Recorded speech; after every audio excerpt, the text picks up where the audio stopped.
Hello. Um, Good. I would say afternoon. I would say morning. Happy midday. There you go. Thanks for joining me today. Today I'm going to try something a little different. Picked up this little thing called Nomad Survival. Now, apparently, it's a little bit like Vampire Survivors, a little bit like a couple of other similar kinds of games. And as you know, I've been powering through some of those. I'm quite enjoying them. However, I've all I've done is installed it. I saw a couple of screenshots and a couple of videos here and there on Steam, and I thought I'll give it a go. Doesn't look too bad. I literally haven't touched it, so we'll start the game together and see how it goes. Max XP. SP regens over time. Weapon skill is used when max SP. I assume that's effectively speed. Base weapon skill, horizontal slash. Attack with a horizontal slash in front. 10% chance to fire a blade echo with your weapon skill. It's a projectile that fires where you're facing. Piercing enemies doing damage equal to horizontal slash blade echo is not affected by a mount. Okay. Weapon skill evolves at level 60. Okay. Every 2 amounts grants 1 additional weapon skill attack.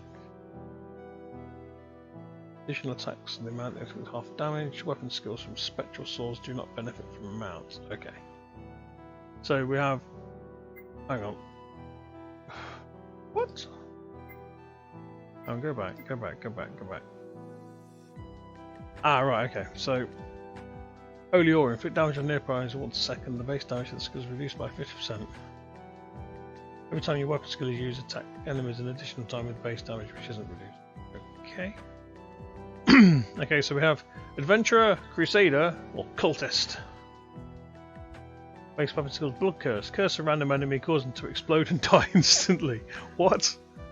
Damaging nearby enemies. Amount unmodified, which means amount stat will not increase the number of targets. Oh, shame. Weapon skill evolves at 30 and 60. Every 2 grants an additional weapon skill attack. Okay. Ooh, and a couple of hiddens. Okay. So,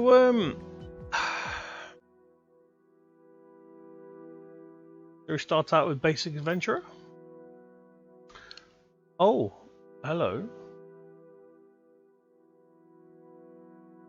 Oh, I'm going to go back. I'm just going to check Crusader. Oh, okay. Alright, so it's the same role irrespective. Okay. So, okay, I suppose we choose Nomad then. Do we want... We'll have normal or double XP mode. All XP earned is doubled, which means that you level up twice as quickly. You cannot earn achievements in this mode. Then I guess we go for that. Level 1, the Dry Marsh. Okay. It's normal. No special bonus penalty, it does not change speed of... Just check everything. If you do this, feel like the game is too slow for your liking, or you want the game to be difficult, increase game speed and impact performance.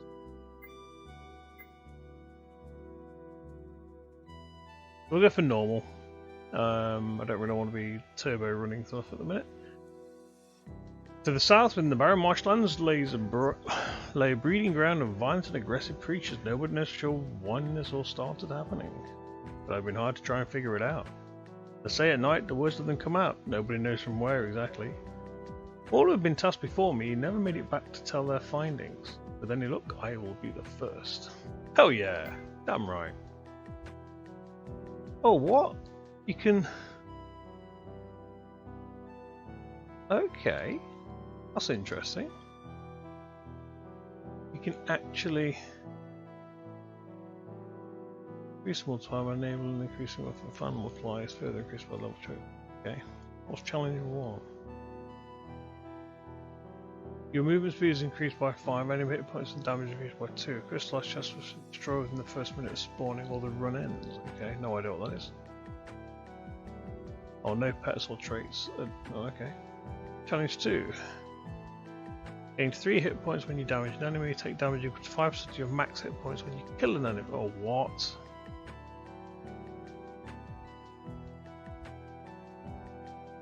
Hang on, hang on. So if you've got 100 hit points, you take 5 damage but only heal. Oh, well, it is when damaging, not when killing. Okay, fair enough, fair enough. That could be fun. You also lose, you don't gain as many souls or coins. Interesting. Enemy projectiles. Okay, damage per so equals the amount of damage. What does that do? Oh, triple. Enhanced attacks. Oh, okay, fair enough. Enhanced events. Map events are enhanced. Okay, I've not bothered looking at the achievements or anything, so we'll just jump in vanilla and we'll see what happens. Okay. Very Vampire Survivor looking. It's a little crisper. Not sure what it is with the jelly dog, whatever it is. Getting attacked by a horde of rats at the minute.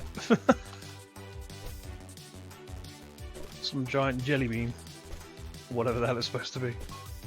Whoop. Ah, so it is still Vampire Survivor-esque insofar as you have to pick up XP. Did wonder.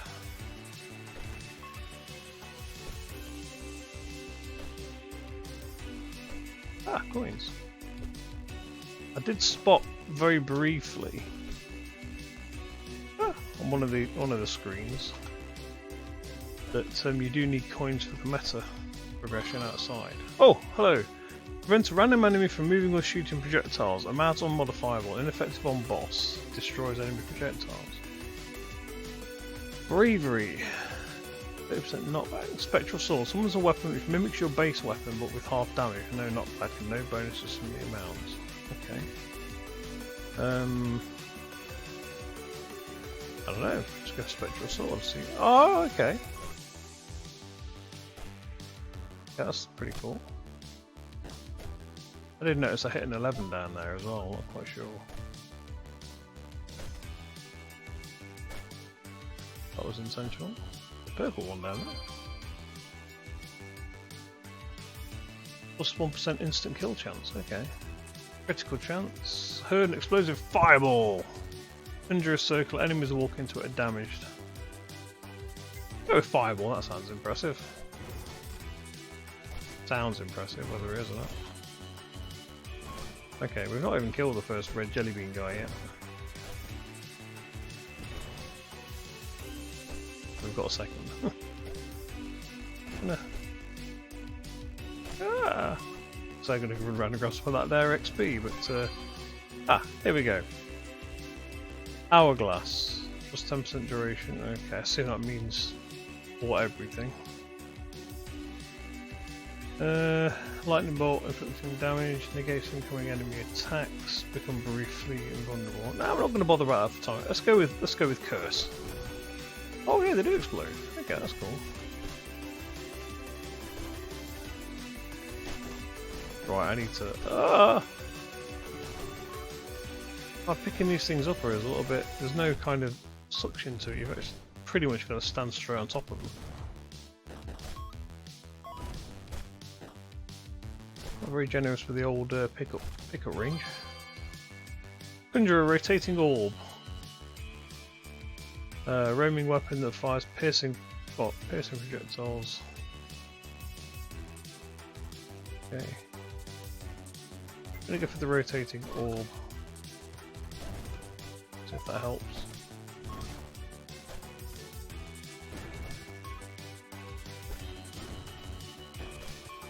Suppose I can get it to go on. I'm not doing very well at this, really, am I? I seem to be having a bit of an issue with the ability to kill anything. Get the feeling you're supposed to fail the first run and buy meta currency. Whoa! Hey, you're a bit rapid. Go away.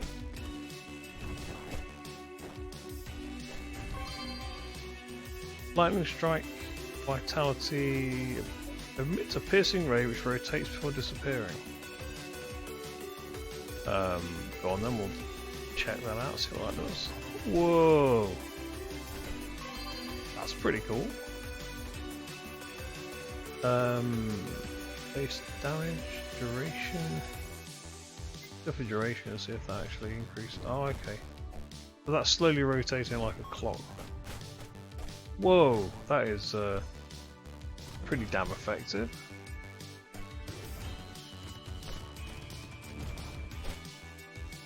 Not quite sure how it works out direction it's firing in there.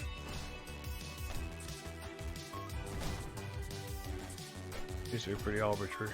Doesn't seem to give a crap which direction it's going. I'm in it. Cause all enemies to wander away, ineffective on boss. Interesting. Ooh. I'll go for that, just so I can have a bit of defense. Maybe I won't get slapped quite as hard. Give me that XP, and that. What have we got? Duplication. Next level will grant +1 amount. Okay. So that doesn't do anything at the minute then.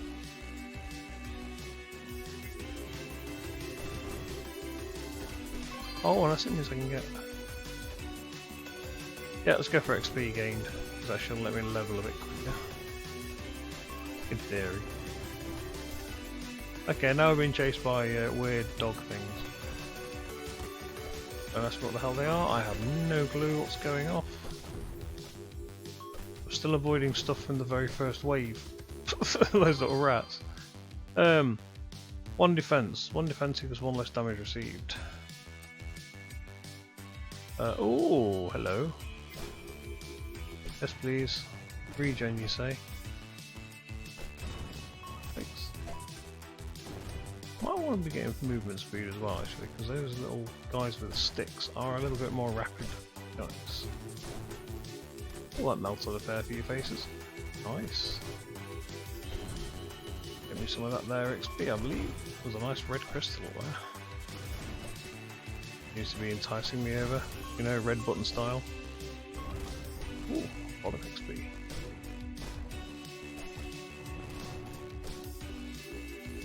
Okay, so the spectral sword seems to be just kind of doing its own thing.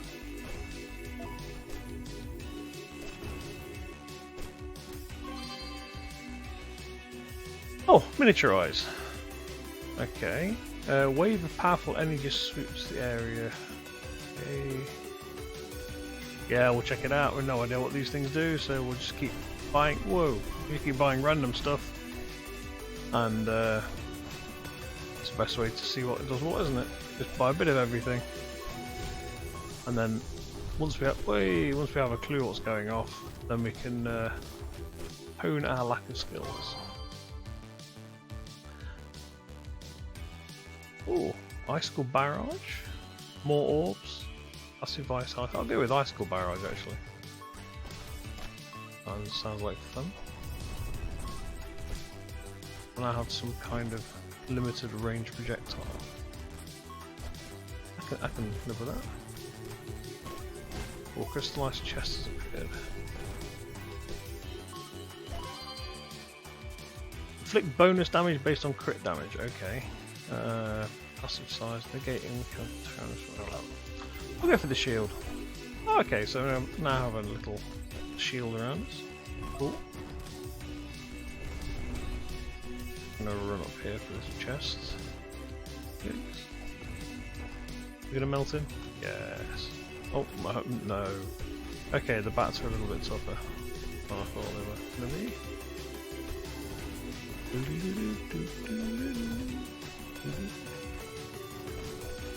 Okay, the music's not too bad.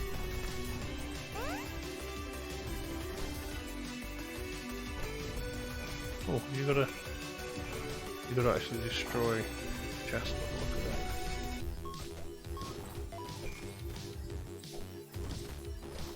Does appear that way.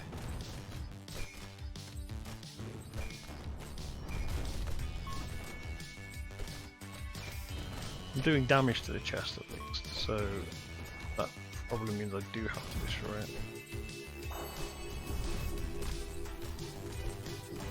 Hoping I can get the purple ray, but smack it a few times. Let's just look. What the hell are they? What the... Oh, they're like mushrooms or crabs or something. Or like arms out in front of them. Throw a projectile at random enemy and then bounces into. Yeah, we'll have a dancing dagger. Why not? It sounds like fun.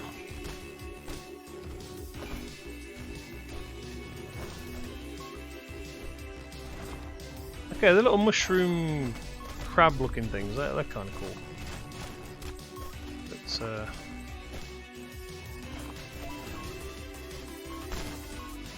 kind of playing it a bit. Skill size, regen, critical damage, movement speed. Let's go with skill size actually, because that'll probably increase the size of the beam as well. Yes, it has. Nice.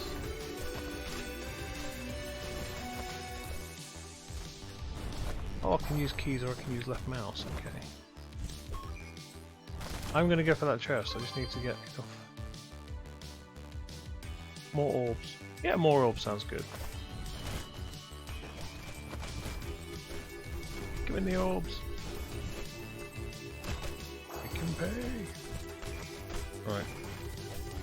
We're kind of getting there. So, by the look of it, you've got to break through the crystal to get access to the chest, which is fair enough. Just that my damage is pitiful. And the chest is refusing to open. Come on, open.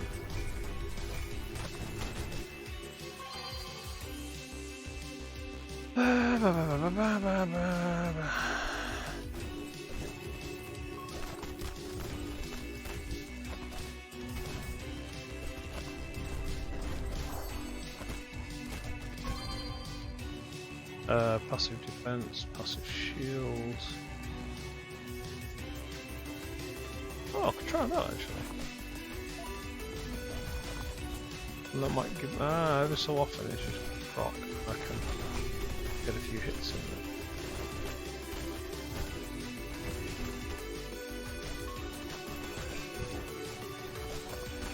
Dark Shroud approaches. Oh god, go away! Holy crap, much more monsters.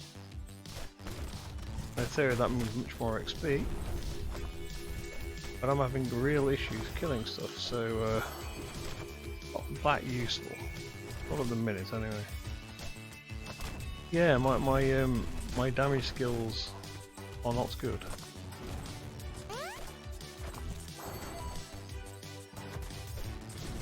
We've got to survive 30 minutes in here. We're only 8.5 minutes in, and already I'm realising my damage skills. Well, my damage game is crap. But you guys will stay down there so I can do some damage to this body. Infernal Ray, yes.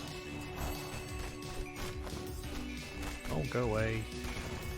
Oh, I think I'm supposed to get through that chest relatively quickly to get bonuses, but yeah. See how that's working out, can't you? Oh. Slightly more Vampire Survivor music there. What the hell is going off here? Oh, death. Oh, there's actually a... Ooh, this is a mini-boss. I suppose it might be the case.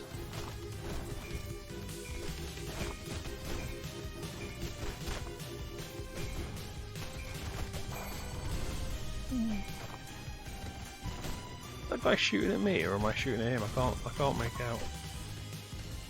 First, I can't remember how the skills are picked up to be fair. Just gonna have a look at. Oh, I can't. No.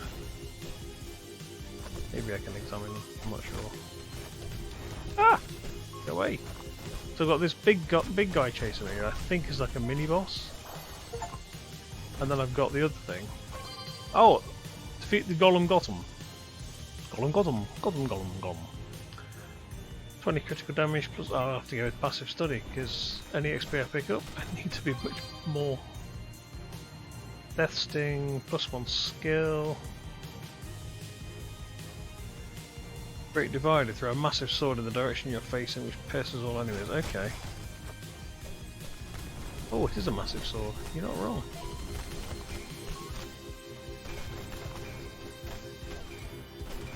Have it. I need this thing to... I assume it's getting close to falling over now. But the fact it's flashing different colours. Oh, look at that, little flowers, little flowers. Another crystallized chest. I've not got through the first one yet. God. Let's grab this chest. Open the chest. Okay, let's open the chest. What do we get? Relic 1. Reroll relics. Base damage +1 and speed doubled, or rotation speed W. Go with relic 1, I guess. Oh, hello. Select an invocation. Instantly level up. Gain 10 rerolls. Recover your hit points, become immune to damage. Let's go with the instant level, yeah? Someone's roaming spectral bow. Go on then. Might as well see what they look like. That's it. You guys run. I need the opportunity to get at least some hits on this goddamn chest. With it being a spectral chest, I assume it's something better than a normal chest. Although there's nothing wrong with a normal chest. Easy.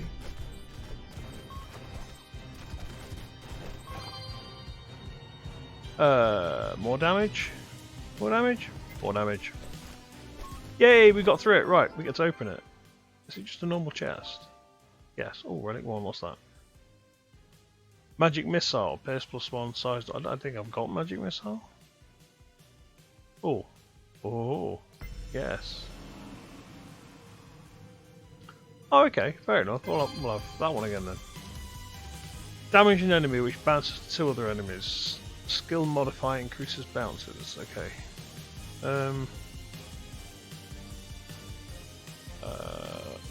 gonna go with regen. I can afford to get clipped. Because, you know, oh, that's much. I'm glad I chose that one. See the size of that bolt now. That's a proper ouch. That's fantastic. Okay, so that, in theory, if we got the damage up on it, would probably clear me a path through most stuff every so often. Yeah, the damage is probably a bit low.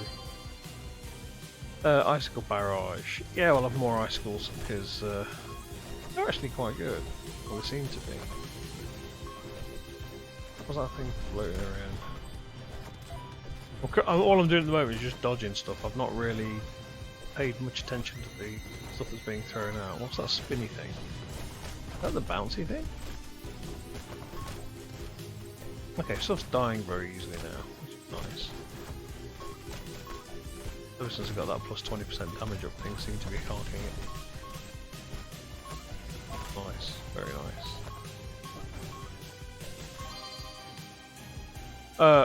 Pickup range, you say? Yes, please. What's that do? Actually, oh, it is actually making a fair difference. It says running into one and not picking it up. Okay, died pretty quick now. Nice. Gotta go back and collect all this XP. All this juicy XP. Okay, things are starting to get a little hectic. Go away, go away, go away.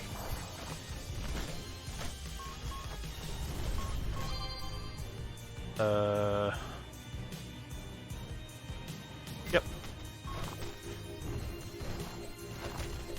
Ah, I've only just realised the arrows as well. I've only just spotted them. That's cool. Okay. Get this cursor out of the way. I mean, it'll let me do this and run to it, but I'm keyboarding it. Give me a right hand a bit of the best thing. Oh, there is actually an edge to the map. No, I can't. Okay, we've got a bound edge.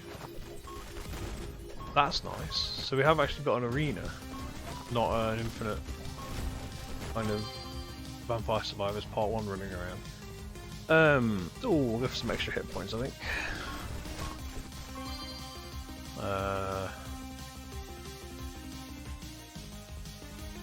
Yeah, we'll go for the invulnerability. Oh, choose your path. Dual wielding. Horizontal slash now attacks behind you. If a blade echo is created, an additional blade echo, okay? Or focus edge. For every 2 amount, you'll launch an additional blade with an offset. Okay. I'll go with that one.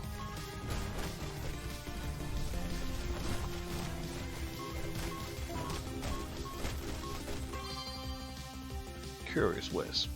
I'm gonna go with that because well, invulnerability was handy there. Whoa! Heat wave. Catch the wave, dude. Whoa! Ow! Ow! Ow! Ow! That stung.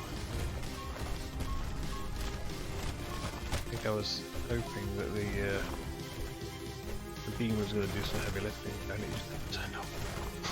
It's like, beam, save me! Yep. Hang on. Currently getting attacked by Fruity Pebbles. Go away.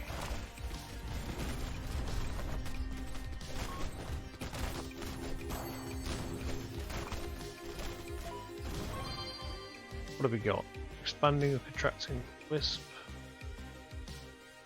Purifying circle. Well, that's another one we've not seen yet, so let's grab that as well. Let's see how that works. Whoa. Okay, that's quite large. Oh, is it slowly shrinking this bit? That's pretty cool. But the only real question is how. Okay, I've just spotted the big chunk thing there. You see it? The big chunk green thing with cheeks?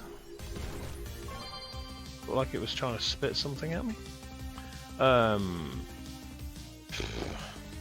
Increase the attack, or reduce the attack delay. See it? The green, there it is, over here. You can't really see the curse, can you?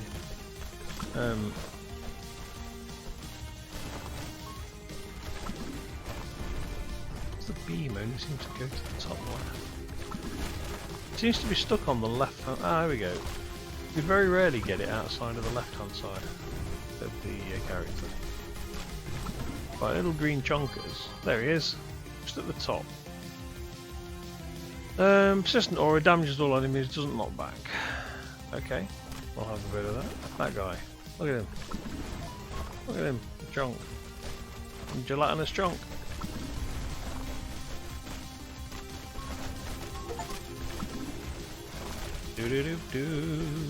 Oh, survive 15 minutes without re-rolling. Yeah, okay.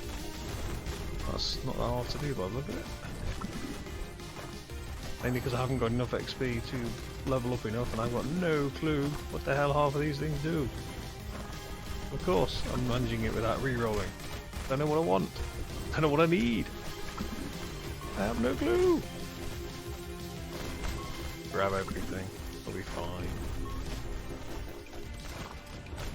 Yeah, there's crystallized chests. Yeah, and I've yeah. Okay, we'll go with magic missile because we've not got that one, even though it was trying to give it us a while ago. Hello, Buzzy Bee. How you doing? Not well, according to what just happened to you. Whee! I wonder if they despawn after a while, those chests. Oh, we've not got lightning strike, but we have now. Okay, that was annoying. Little green dude. I don't know if he jumped to me or if he just walked to me, I'm not sure.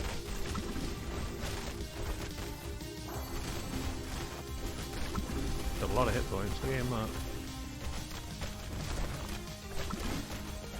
Oh, is that... Okay, the revolving green things are actually what he's spitting out. Okay, that makes a bit of sense now. I was trying to figure out what the hell they were.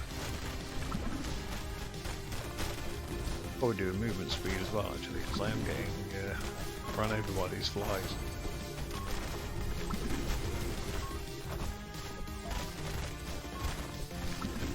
Ooh, okay. That stung a little bit.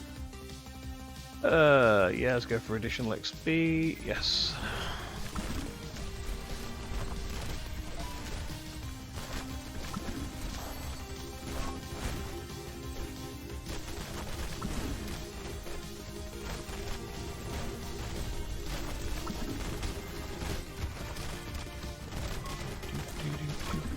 The music's not too bad. Reminds me a bit like an old 90s anime or something.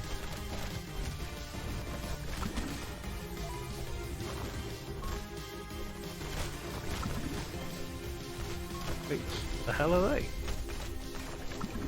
Little devils with staffs, maybe? Or little red dogs with forks, I don't know. Actually, the foxes, aren't they? They look like foxes. They look like a fox with a dinner fork. Like, I'm gonna eat you. Go. Well, no. Ah, plus 10% damage. Not sure what that was on. Didn't actually pay attention. I just saw the magic word damage and thought, yes, that's something I need right now. I'm fairly sure that boss should have been dead a while ago, and preferably before the next wave turns up, I assume. Would be good. Come back! Why are you running away from me now? Is it because you've got... Almost got him. My directed damage game is a bit...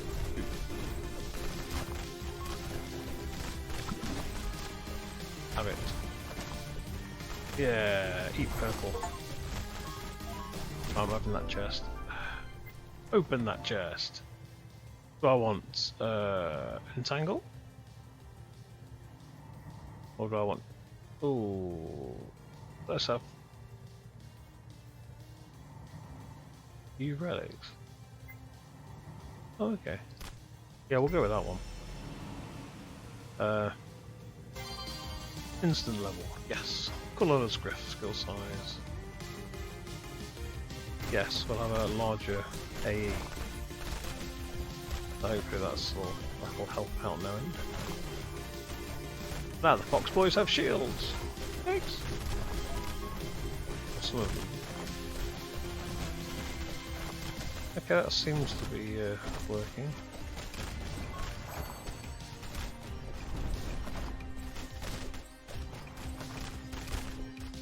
Right, okay. Things are a little bit less hectic. Although that doesn't mean much. Not in a VS game. Means you're about to get whomped by the next wave. Right, let's have a look. All percentage boost stack. Yes, cool. Brilliantly.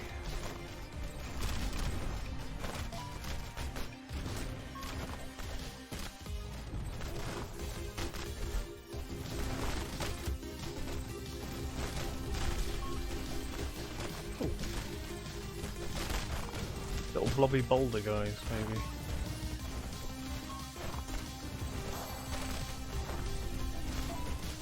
I assume the boulders. If not the marshmallow, I'm not sure. I'm going to let those guys... leave those guys over there and see if I can pop this other chest. Now I've got a bit of damage, let's see if it does anything. There's should be two chests down here. I think they're stacked near each other. Or en route. I can clear the way fairly easily. If there's only one or two. Oh. Another crystallised chest. Oh, where's that one? Are they all, oh, they're all down here, okay. Look, a boss is appearing.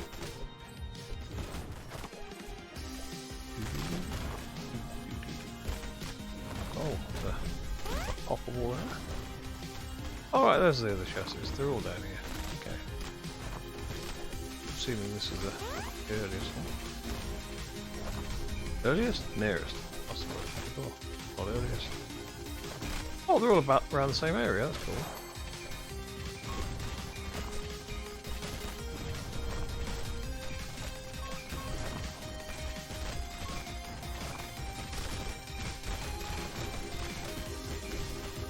Okay, so if I just run around here, I'm going to cause collateral damage to everything, so that's all good. Everything's going to have a bit of some... Right, there is a chest over there that I can go pick up, because it's no longer in crystal. Get to it. Where is it? Okay, was that just a trick of the animation there? I'm sure I saw a chest. Whoa, without... Okay. Literally a rock chick. Ah, hello.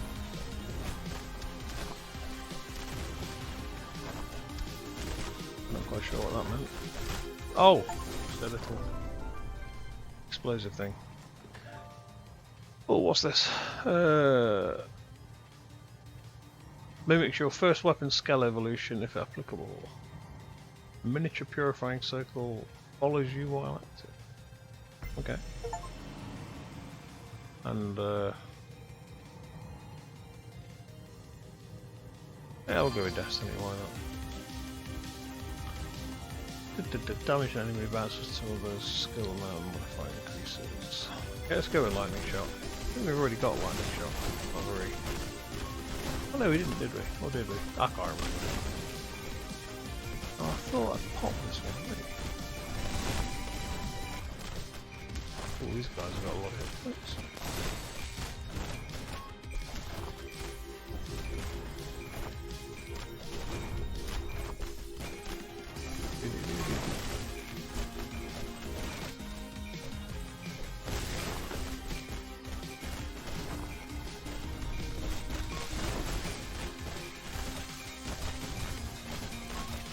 All the boxes are back. This time they have, I don't know what they are. Burning sticks? Burning staves. That must be it. Actually, a lot of damage to get through these crystals. Inordinate amounts of damage.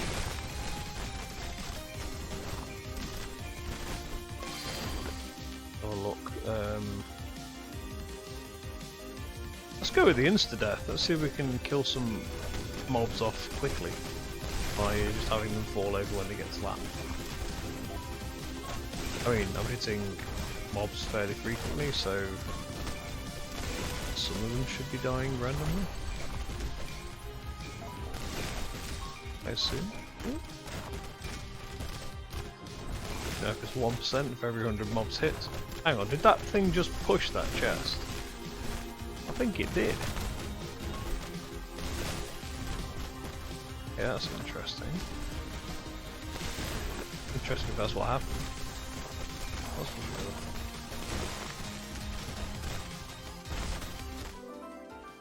Have a look what we get. We have base damage +1, size doubled.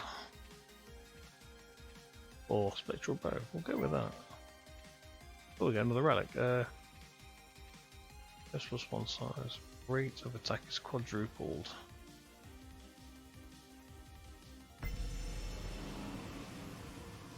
Yeah, we'll go with the free level as well, why not? I'll go with that one.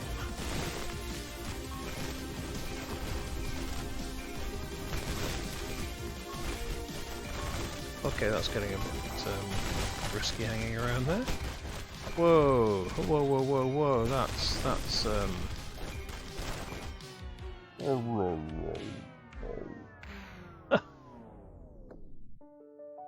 okay. They were a first generation nomad, they bravely fought for 23 minutes 28.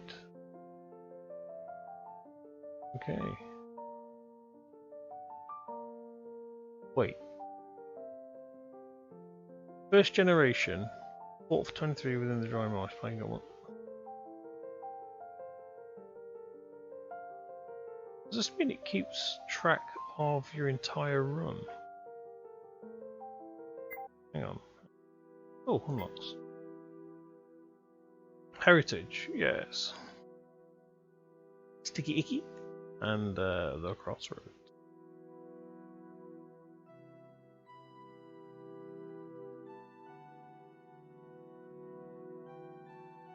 Heritage.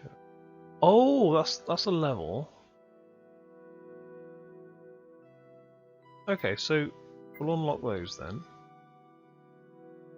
And I assume they give us.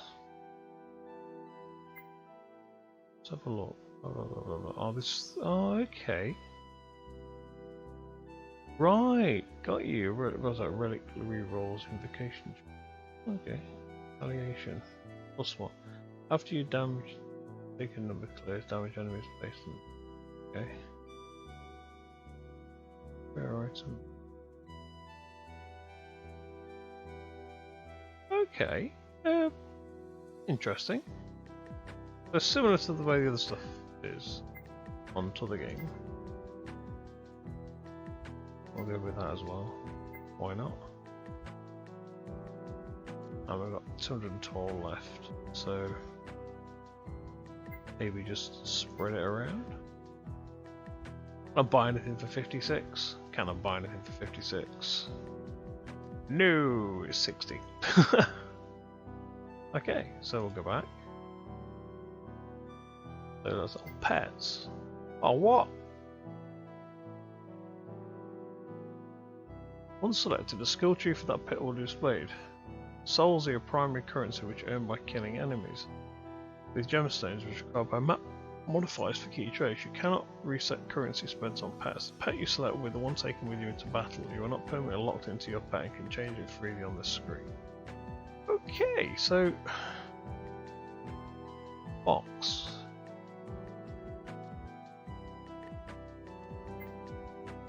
Cat.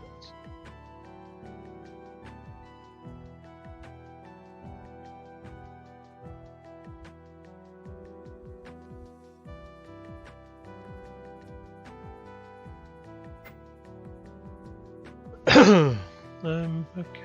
Ow.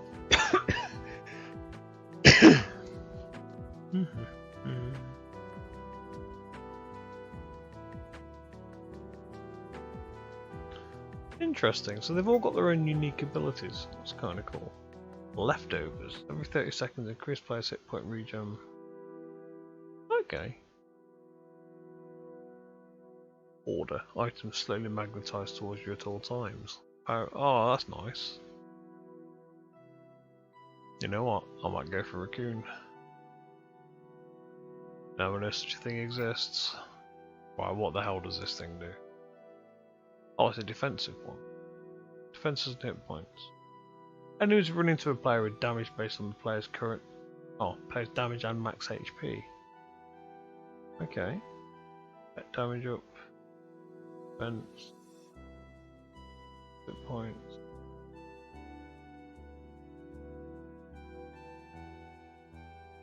Get rid of CD, spread it.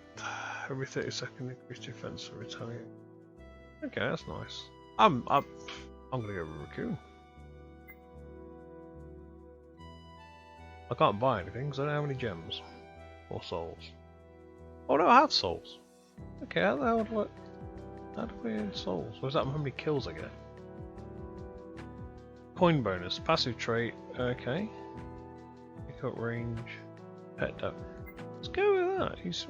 Oh, yeah, obviously. Right, let's go back. Let's have a look. So, we've seen that guy. So, we're going to check out the Berserker now.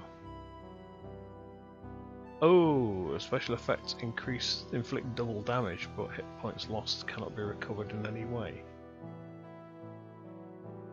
Oh, that's not good. Box. Oh, hang on, go back. Boxbringer. All damage you inflict is doubled and is applied as dots over 6 seconds. Ooh.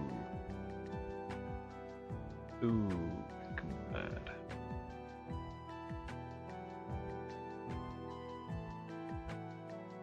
Just go for normal Nomad. Yeah, we'll go for that. But we've still not done the first one, so we might as well just go straight for it. Hey up. What the hell? Oh, the pet! What's the pet? I've got to go... Oh, you've got to go get your pet! You know what? After playing Greedland, I just keep wanting to hit dash. And I know there's no dash. Well, there isn't. Hey, it's me pet, look, where's he going? Oh, don't tell me the pet just does what it likes. Oh, that's balls. Where are you? Wait, Skippy. What the hell?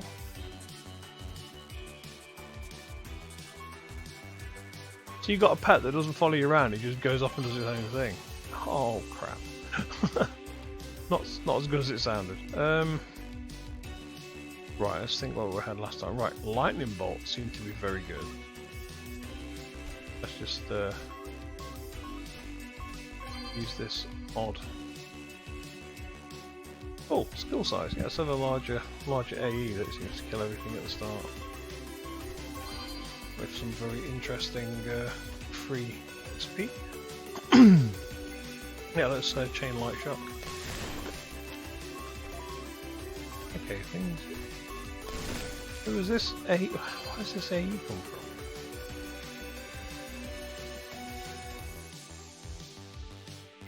Okay, passive duplication. So we should get an addition.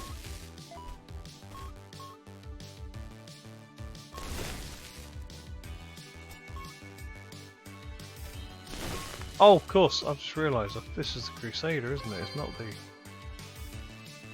the Nomad. This is the Holier Than Thou.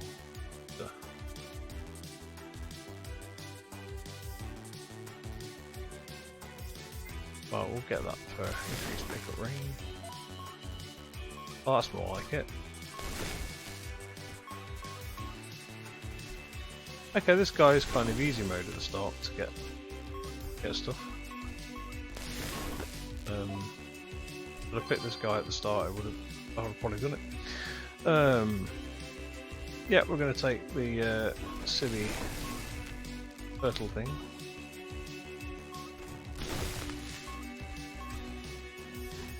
While my pet's off doing its own thing, I'm going to find the pet in a second and see if it actually does anything if I go touch it. If I can catch it, because it pretty much ran off. Yeah, let's have another lightning strike. Oh, legit. Right, you. Raccoon boy.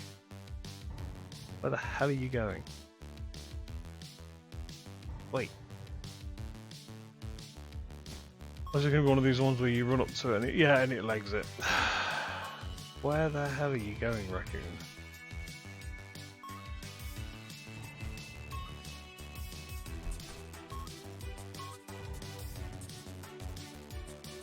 What's the point in pets if they don't hang around anywhere near you and don't seem to...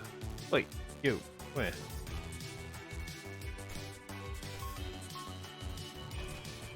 Is it even doing anything there?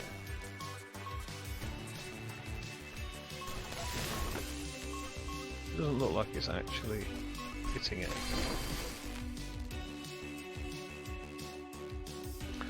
Increase skill size.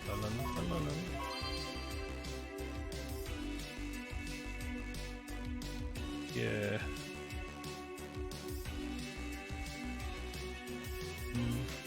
Yeah, we'll go with that. We know what that one does.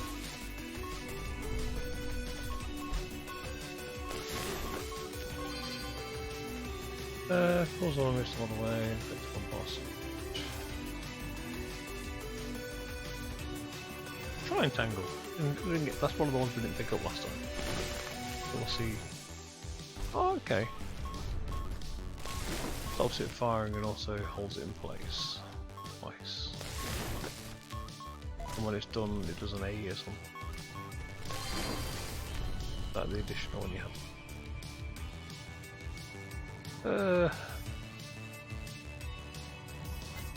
Okay, an additional AE nearby. I've now got what I currently have and an additional one. I don't know, why the hell am I chasing the raccoon? It's not doing anything. I thought it was supposed to help me collect stuff. Maybe it's just giving me a passive bonus. Maybe it doesn't have to be near me yet. Maybe that's it. Well, hopefully when chests appear, it's going to go and have a word with the chests. That'd be good. Magic missile, maybe? Oh no, base skill size. That'll probably be. But I do think that's only for the AE that I can't see. That weird bubble thing we had last time, like an egg. Green sheen.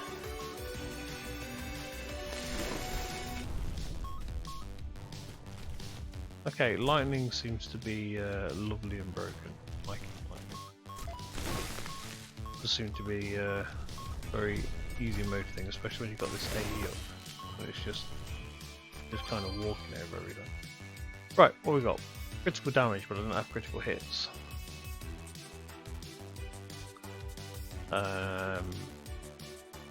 Okay, Go with SP.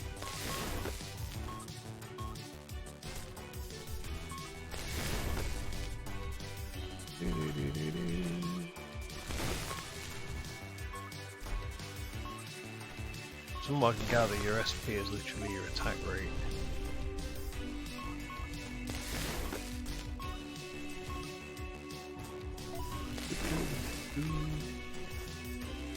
Red crystals, please. Thank you very much.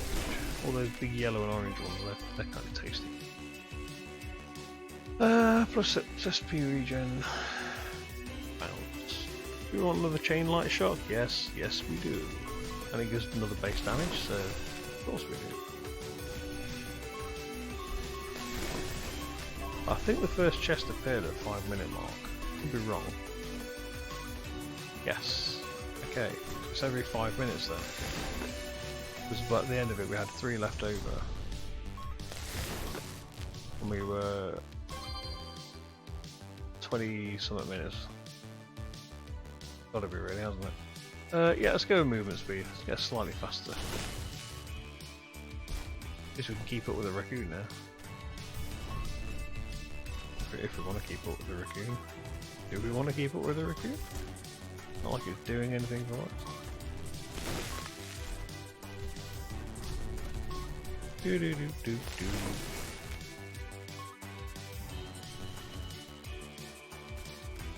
In theory, I can just stand next to the chest and it'll just get chomped away by this AE.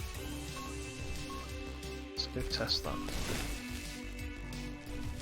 Right, Raccoon Boy, do something useful. Why don't I go at this chest?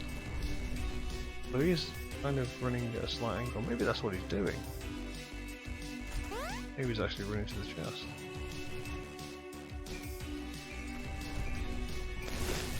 Oh, who's now running away from the chest? The hell are you doing, Raccoon Boy?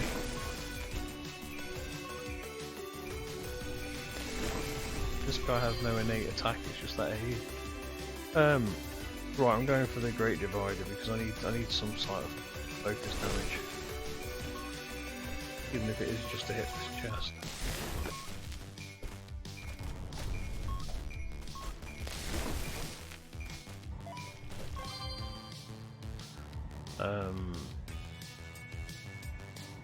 We have archery, damage, skill size, character size. Let's go with archery then. Don't have any projectiles though, so yeah, that's going to help. Anything. Right, we have a chest. Have a look. So cooldown. Okay, that's a material cloak or purifying circle. Yeah, we'll have one of those. Why not? We'll have a level. Primary might. Don't want critical damage. I want critical hit. Yeah, passive duplication. So does that even work on this guy? Isn't his base attack just that AE that's sound? Or I'll say, what the hell is that? It's a coin on a red thing. Coin on a heart. I was like, oh, that was like some sort of medal. Like, no, it's not. It's just proportionate stacking.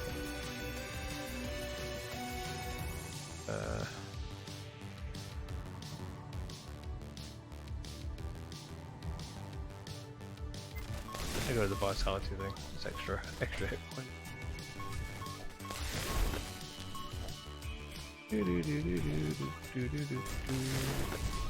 Oops.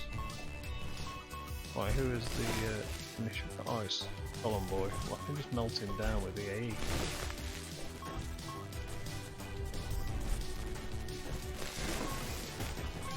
Ah! Fairly sure that's unexpected. I don't remember that happening last time. He was probably off screen when he died. Right, let's go. What have we got? Rotation speed doubled, rate of attack is quadrupled.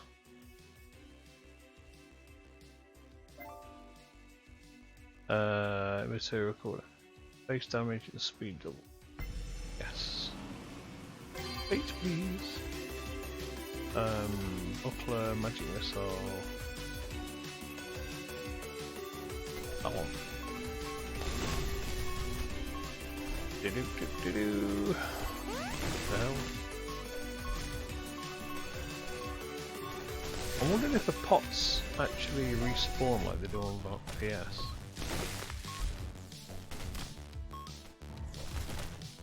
If they do, then that's cool. If they don't, then you've actually only got a limited number per run. It's quite interesting. That is going to make it more difficult.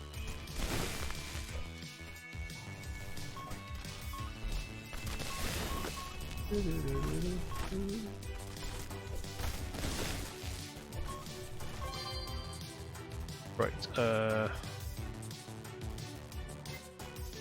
occasionally increase your stats threshold. Whoa.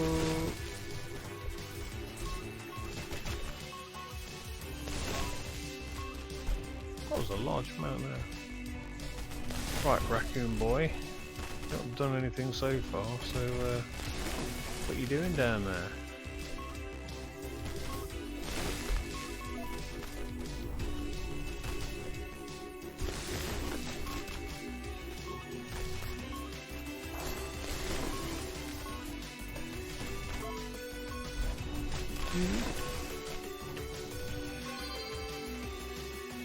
Right, let's have a look. Passive enchantment. Yep, let's go for damage bonus.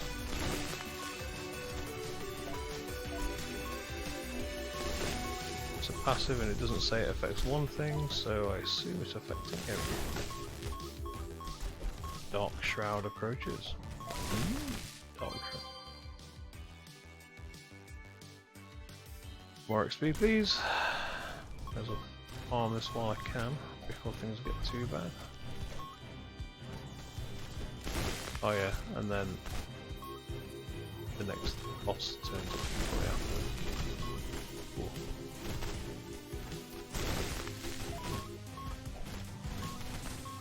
You have a little bit more hit points. Bone things. Figured out what they are, they're like skeletons swimming through the earth. Cool. Let's go with that. Oh, magnet. There's a magnet over there. I wonder if that is an automatic effect of all the XP. I guess it appears to be. Let's go for the Slayer enemies exploding. Its collateral damage is cool.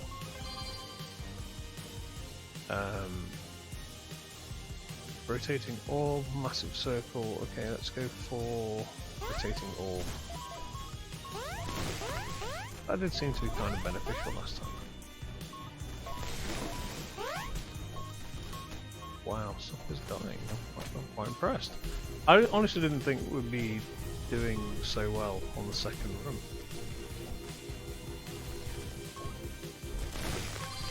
But, well, movement speed.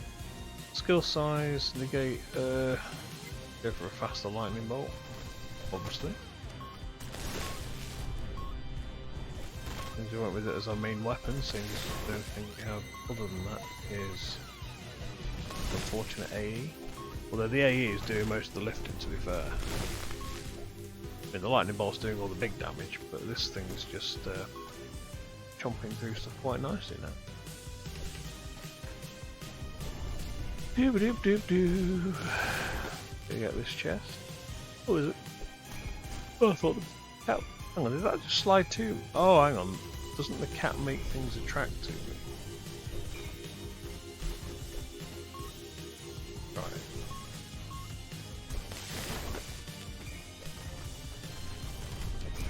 Oh, mind you, I've not really leveled the cat up ever. Those funky abilities shouldn't be active right now.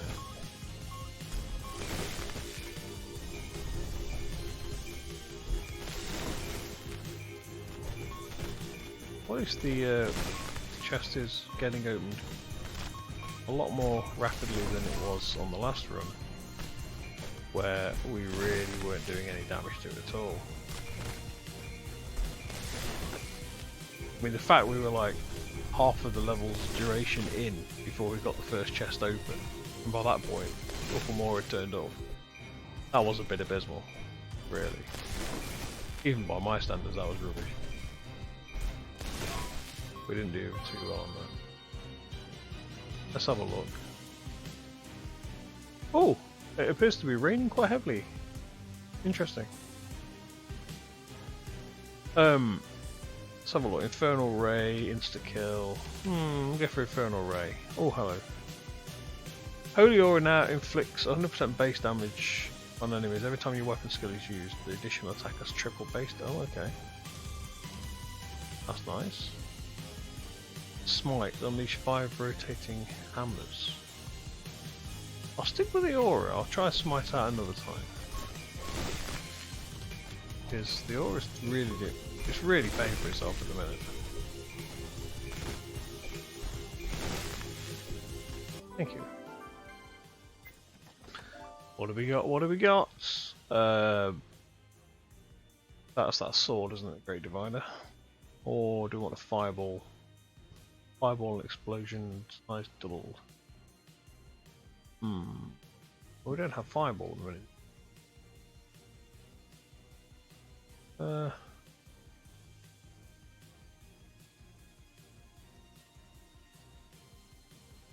Let's reroll. Why not? Oh, okay. Go with that. Seeing as we actually have that. Oh, minus 10% attack delay on. Oh, on Infernal Ray, yes please. Need that a lot more regular. Yes, high frequency on that could be very useful. If I can ever get it to shoot where I need it.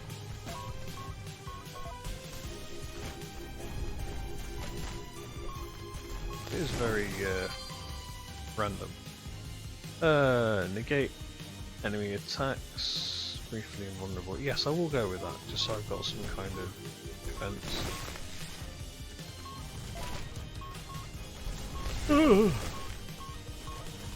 Oh, hello. Wandering in. I'll just stand here for a bit, didn't I? Because something's really giving me trouble. Even the bigger red guys are just bouncing in a minute, and I'm not really doing anything. That AE is like, it's like having Poe leveled up on Vampire Survivor, where you can just literally run into things like this, and everything melts. Archery, movement speed or skill size. Let's have a bigger energy wave. That was hilarious last time. Here we go. Energy wave. Whomp. Where is it?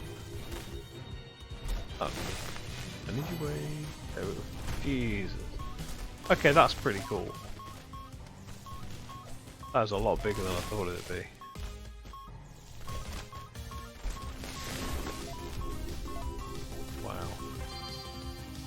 Wow. More duration. Let's have a faster purple ray. The purple ray does a lot of damage. It's just that initially it's not really much use, but now it's rotating faster. I could see it being quite useful. Whee! Lots of dead things. Spectral sword. Oh, more missiles, since we actually have that skill already.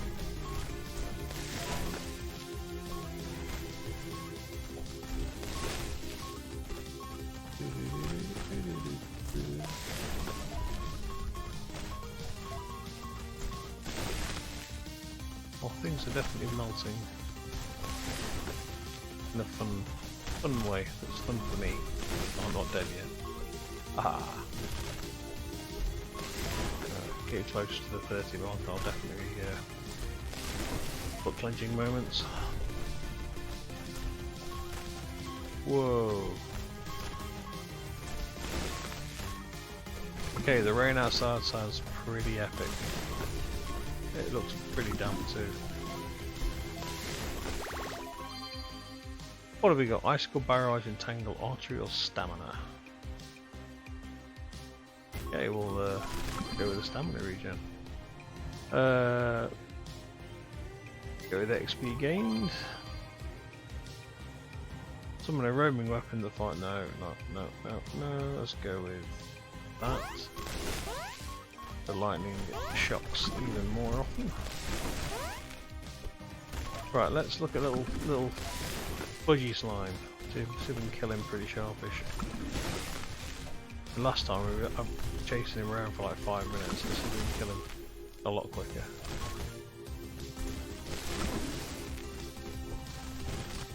Yeah, that didn't help.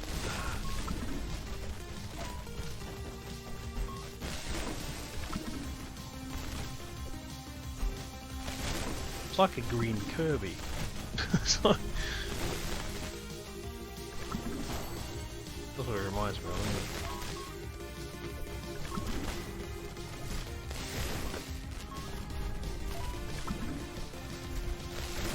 Or a slime chewing bubblegum. Need to stop taking chances. Right, oh, we've got a crystallized chest. Whereabouts is that? Arc flash. Oh, hell yeah. Oh, it's down that way. Where my pet is allegedly.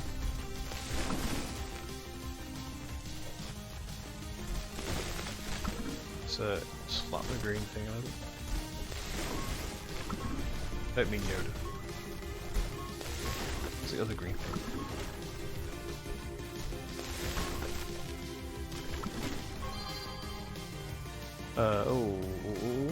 Let's go with the insta-kill chance so we can break down some of these guys quicker.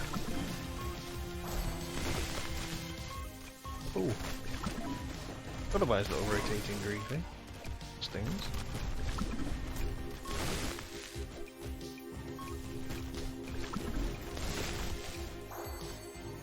That's it. Whoa, okay, that's unfortunate. No health, or lack thereof.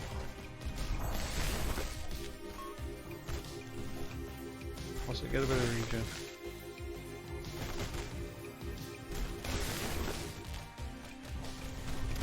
I think I overdid it on the getting too close.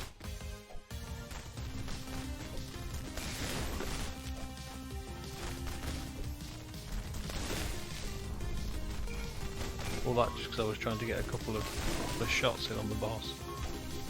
Right, let's get the chest. See what we get. What do we get? Mimics your first weapon skill evolution. Movement speed plus 50%. Reroll actually. Base damage plus 1. Bicycle barrage. So we'll go with that one because we don't actually have a bicycle barrage at the minute.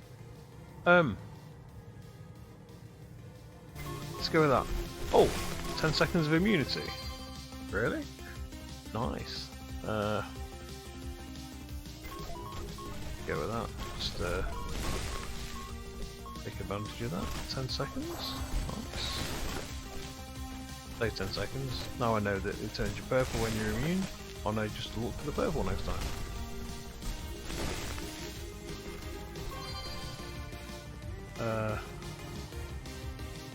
Yep, that one.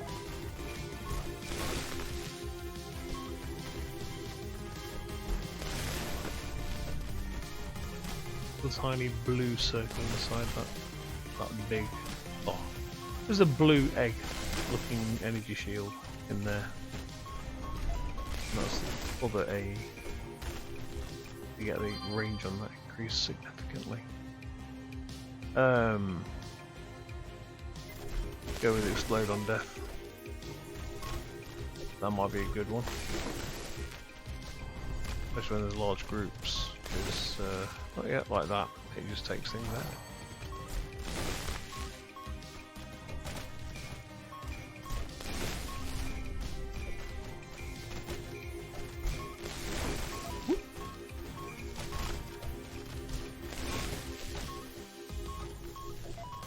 Oh, the entangles seem to be really doing a good job.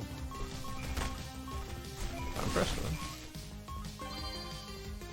Passive study, more XP. Ooh, or do we want more? Yeah, let's get more hit point regen. 10 per second. Very nice. Get that goddamn cursor up. It was one of those games where you don't need to use the mouse, but it's just out of force of habit, you pick it up.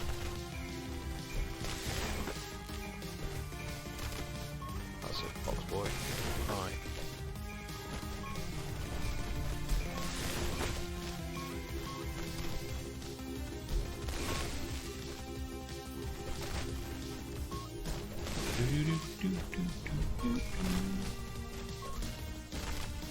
What the hell was that? I do not see the blue flashing square there. No idea what that was. Negate incoming tank. Multi-series of projectiles. Yeah, go on then. We'll get the icicles. We could do some more focus fire, to be honest. Things will open up for us a bit quicker. What we got? Rotation speed doubled. Yes, please. Another level. Yes, please.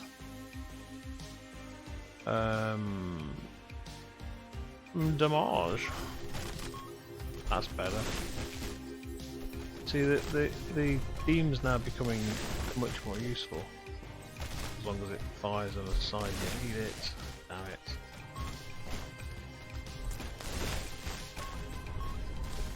For the most part, it seems to fire in a direction that you don't want.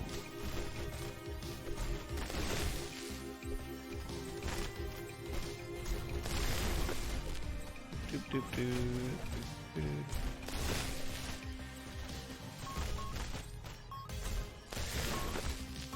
Oh yeah, of course it's Trumper's elemental next, isn't it?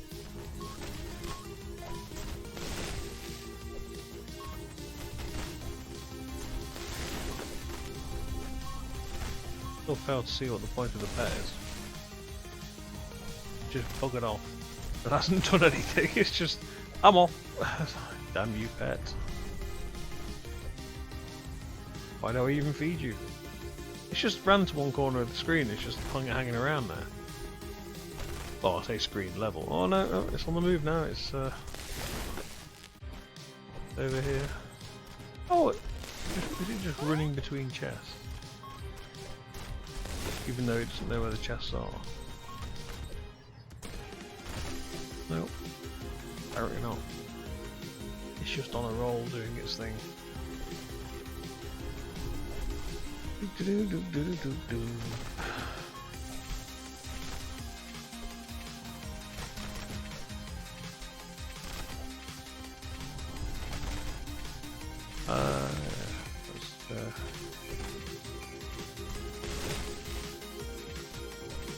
Oh! Did the thing do 99999 damage to the chest?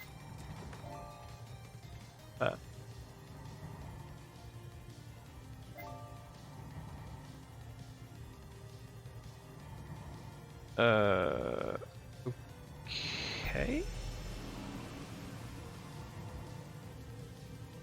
Yeah, go on then. I'm gonna reroll actually. Second ray is created in the opposite direction. That's the kind of thing I'm after.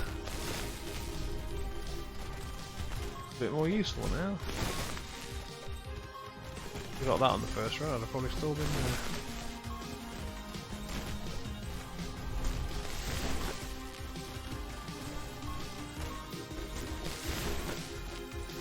I'm liking the lightning sparks after the lightning lands. That's pretty cool.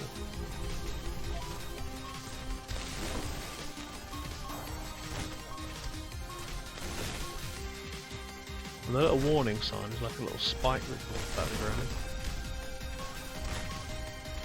Oh, the pet's actually attacking the boss, and it's brought the chest to me. Okay, so at the start of the level, it just seems to do its own thing, and then it kind of joins you as the level goes on. Very strange. Yes, increase that. Projectile size mimics your first weapon skill.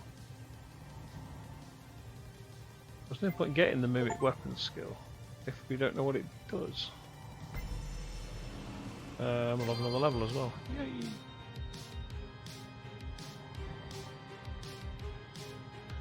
Yay! Go for more XP.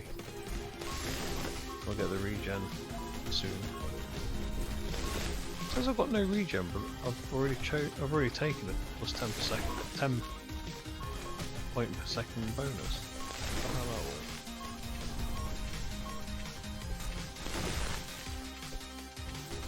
Unless it means the character has no innate at the start, maybe.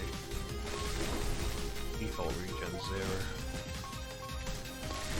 Could mean that. Would make more sense, wouldn't it? Right, we'll just keep nonging around. Hey, L6, how you doing, mate?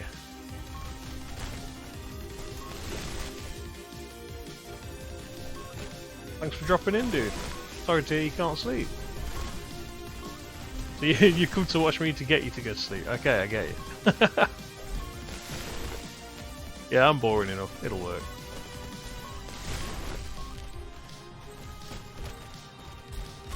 Do do do do. Zip zip zip.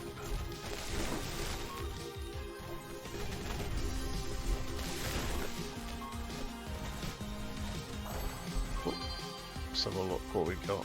Immaterial cloak. I don't know. Reroll and see what we get. Throw a projectile at random enemy that bounces in the random. Oh, go on then. That sounds like fun. Those little, yeah, so little axe spinning things.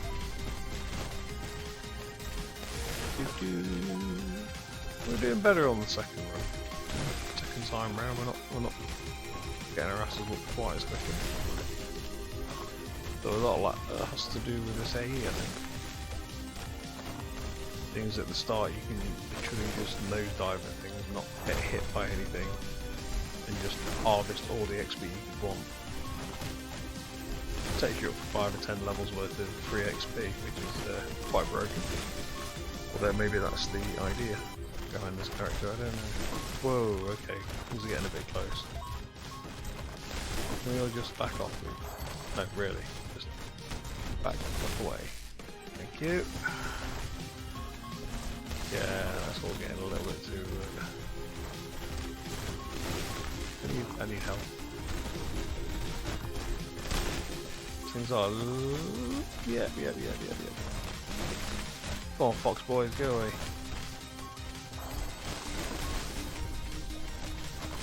think I almost took one of your kin as a pet. I think I'm going to keep my trash panda. Pretty cool. I know I've been belittling him all the way through the stream so far, but he's done the job.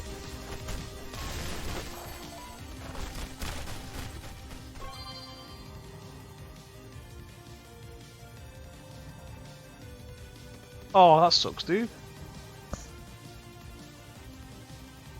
Nylon webbing and leather strips. Oh.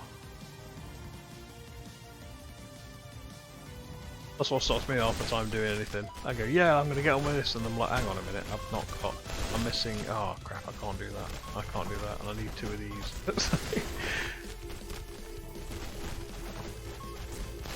Yeah. I mean, hopefully you'll find stuff you need either kicking about, or you can locate it pretty rapidly when you are able to. You can get things on the move. You've probably done more in the past month or so than I've done in like 10. Oh, you do? Okay, fair enough. Plated gloves, nice. Sweet. Ooh, Ascension.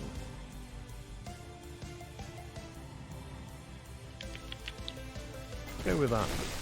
To make everyone back away. Which I mean, I can get a bit of wiggle room. Not much like, but a bit of wiggle room.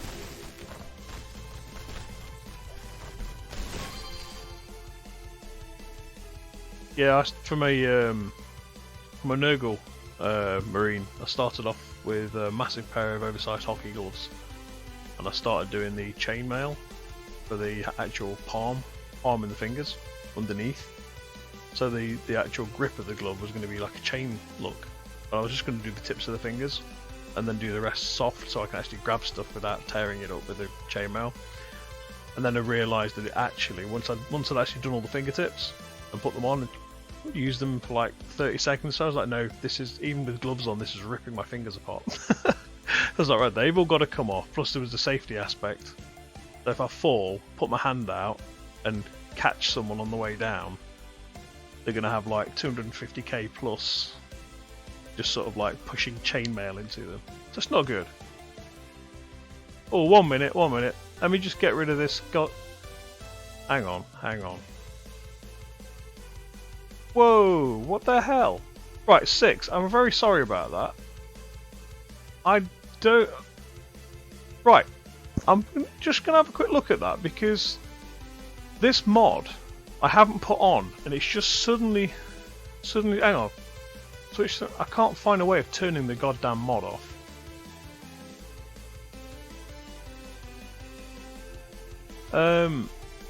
Just give me 1 second and I'm going to try and figure out... Like, deleted messages. I don't want them to. No, it might be funny, but it's not because I can't see them. And I don't know how. This is mental. Right, hang on. Chat settings. Shield, no. Review and unban. Manage moderation settings. Let me just pop in here a minute. I must be logged on to view this page. Really? Doi. Do you mean my password's incorrect? How dare you? What's this for? Twitch, so...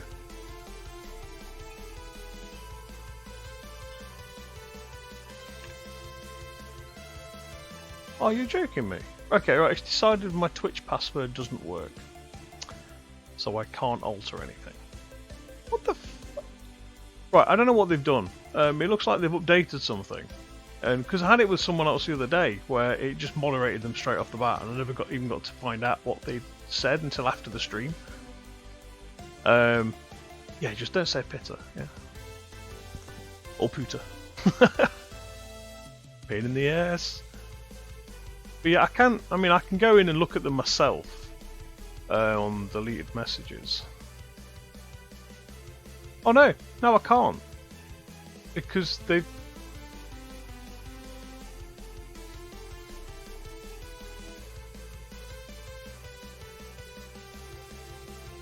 there's just no way to restore them. And it's just a pain in the balls. That's really, really not good. Right, I'm gonna have to... I don't know why it's saying I can't log in, because I'm logged in now to upload, actually stream, so I have no idea what it's playing at.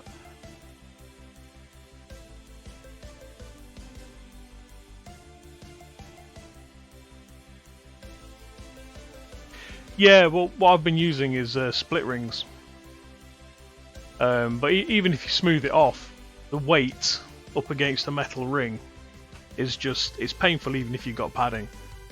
I mean, I used to wear chain and bits of plate here and there when I was doing LARP for a long while. And yeah, I mean, even the super fine stuff you use in butchery, that tears you up if you're not careful. If you fall and put your hand down, like as a fist, say, to stop yourself running into the floor or a wall or something, that leaves indentations and tears the crap out of you. But the larger scale, sort of like 10-12 mil, just destroys you. It's horrid. I mean, don't get me wrong, it's pretty cool. It looks awesome, but yeah, it bloody hurts.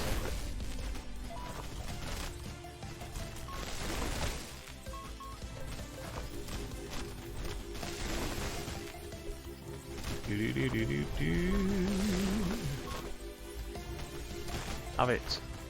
Box boys. And boar boys, actually. Looking at all the boars here now. Right, where's that crystallised chest? Down. Right. Go. Leave all the XP behind in favour of a chest of loot. I mean, XP or loot, it's the age-old adventurer question. What would you prefer?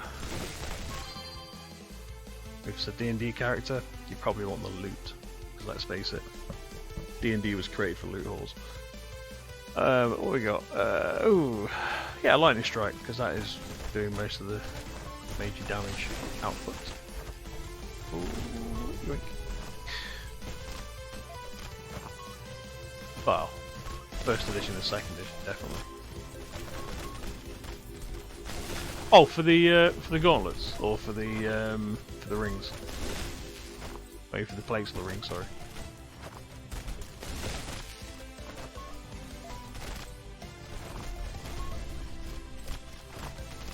Because for the rings we used to use, some people used to use Ali just because they were lazy and wanted to be able to run and sprint in their armour. And other people like me and other people who wanted stuff to look really nice, we all made ours out of steel. So our stuff weighed a ton compared to... You could probably have 4, maybe 5 suits of chain versus 1 suit of the ones we used to wear, because everyone else would use Ali. So they'd be sprinting in circles around us while we're just sort of like huffing and puffing and sort of like hyperventilating just because we decided to wear stuff that looked good and had a good weight to it. But it also meant no one else wanted to wear our stuff or borrow it because they were like, well, it's too heavy for me. So it meant no one damaged it, so it's all good.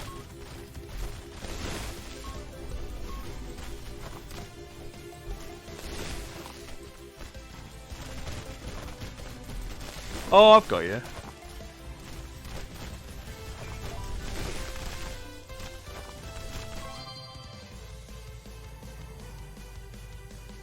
Mad thing. I don't know if you can get them where you are, but over in the UK we've got a chain called Anchor Surplus, and they basically sell ex-army stock. So you can go there and you can pick up anything from the police, army, navy, you name it. If it's armed forces, it's in there somewhere. As well as ski boots and God knows what else. So you can literally go there and buy riot gear. We used to buy riot gear and just spray it up and convert it for LARP gear. But one thing they do is they do the police riot gloves, like leather gloves with Kevlar padding in the on the back of the hand and across the knuckles or across the plate pieces in between. And they're fantastic. I reckon if they were sprayed up, they might actually pass for... But I don't know where you'd get them outside of the UK. And it's kind of hard to get a hold of them in the UK just because... I don't even know what they're actually called. I've been told it's riot gear. It's just part of police riot setup. But talking to someone who actually does it, they're like, no, we don't use those anymore. So I don't know where you get them from. We've got a pair, which my partner's using for stuff. Because she's doing reenactment fighting at the minute, and she uses them because they're padded. So if she gets whacked, it just bounces. But outside of training, I don't know where you get them from now. But they'd look really cool for like armored gauntlets, because you could just put them on, the leather padded, and you could just literally finger rub the backs to silvers.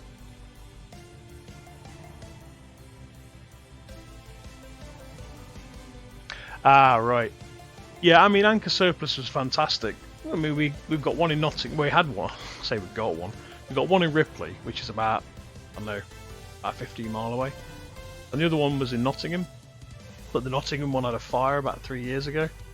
And it took out like 2/3 of the stock of stuff. And unfortunately, it was the section I used to go in, because it was all the electronics, the hardware, things like test tubes and medical equipment and stuff like that. Basically anything you wanted to do with machining was in there, and all the clothes were in a separate building, thankfully. But I want to get a Russian commissar's jacket, a proper sort of like cold weather classic, you know. I want a navy one, so I can sort of navy submarine, big, super thick, sort of like 1.5 inch thick, dark blue thing. And I want to get a proper commissar one as well, because you can get them from there. But the only problem is getting them big enough, because I'm basically between 6 and 7 XL over here, so 65 inch chest. It's kind of hard to find anything that size from that era. Because people who are sort of like, say, 2 or 3 XL, sort of like say 44 to 50 inch, they can get stuff sometimes. But if you're smaller, you can just walk in and go, oh, I'll have an SS uniform, please. Literally pull it off the hanger, and it's still got sometimes they still have the names of the people who actually owned the equipment inside them. It's fantastic. Oh, he don't like you, Six. So the USA is surplus of a mixed bag. There's a radium clock I was thinking about getting. Please refrain from set. Right, what the fuck? Right, dude, I'm getting hacked off with this, mate. Not you at all. Just this goddamn. Show moderation actions. Can I? No, I can't do anything with that. I literally can't do the moderator. And the only way to moderate it is to go through. 1 second, I'm going to sort this now because I'm kind of pissed with this. The stupid thing is, what the hell? Hang on. Copy that, close that, open up the other browser. It should go straight through. This is just ridiculous, mate. I'm a bit miffed about this, to be perfectly honest. There's no reason it should be doing this. Create a dashboard. Moderation. Right, let's have a look. Auto mod rule sets. Can we do with that? We'll have no filtering. Race ethnicity. No. Look, I'm not bothered about that. If people give me shit, I will ban them. Job done. Save. Get on with it. Right. In theory, that stopped it doing it now. I say in theory because it's probably lying to me, let's face it. Let me just go back to there. Yeah, I've got. Well, what it is, because I stream currently on here, on Twitch, just for the sake of its setup. I've used Streamlabs for Twitch just to get it on the move, and I kind of got used to it, and it's set now. I've got OBS set up to do YouTube. And the problem is, it's a ball ache signing in and out, changing all the presets and stuff every time you want to swap it over. I was like, oh god damn it! So, because I've not paid for the memberships, I'm doing it as a single thing. I don't get the cushy little you can just multi-stream because it's just not an option. So, yeah, go for it. I've just changed the moderation over, so in theory, it's turned the bot off. Well, I bloody hope it has. Because the mad thing is, if I swear, it moderates me as well. And I'm like, but technically I'm... What? It's like... If I say anything untoward, it just moderate me. I've tried it. And it's like, okay. Okay. I suppose it's doing its job. Just throw a word out and see if it moderates it.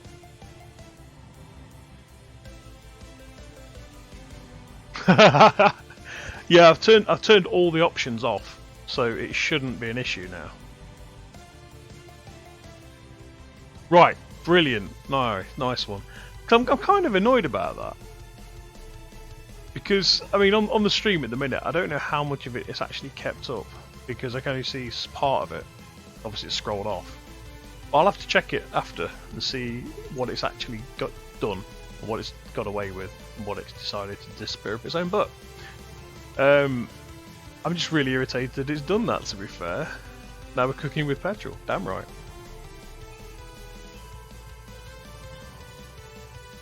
Now we're cooking on meth, yeah. But no, yeah, Anchor's fantastic, but it's not so good now after the fire, because a lot of the stuff they had that people wanted has just disappeared. So, gutted. But that said, it is. It always was a good option, because you could get a hold of stuff that you couldn't get anywhere else. I mean, it's like if you want a police riot shield and you were lucky enough to go in at the right time, you can get a plexiglass shield for about 30 quid. One of the circular ones. So, I mean, we always wanted the tower shield style, but we can never get them. I'm not sure why they wouldn't let us have them. They would have been fantastic.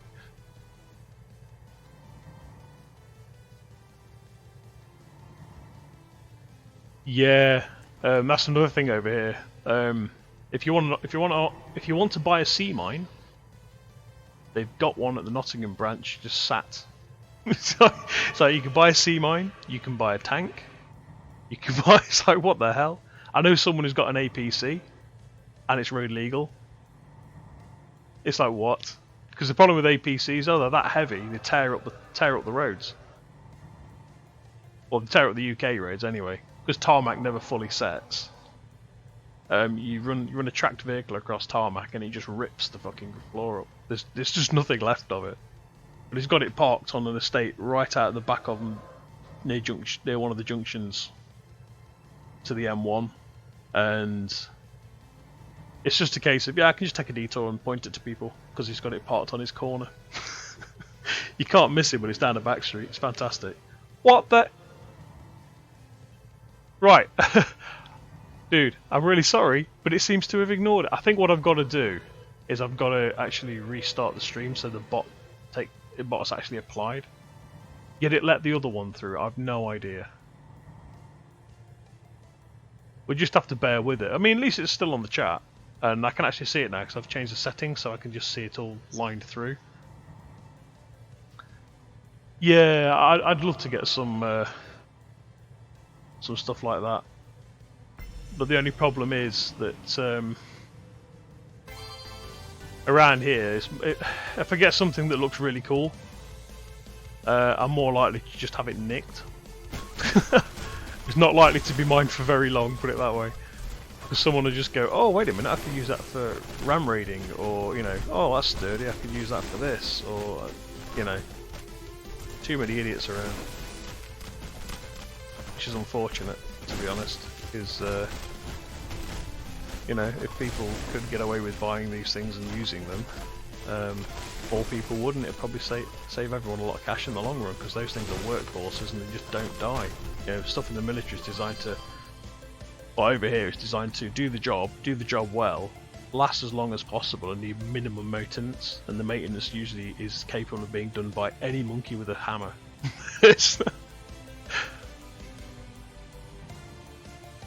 Yeah.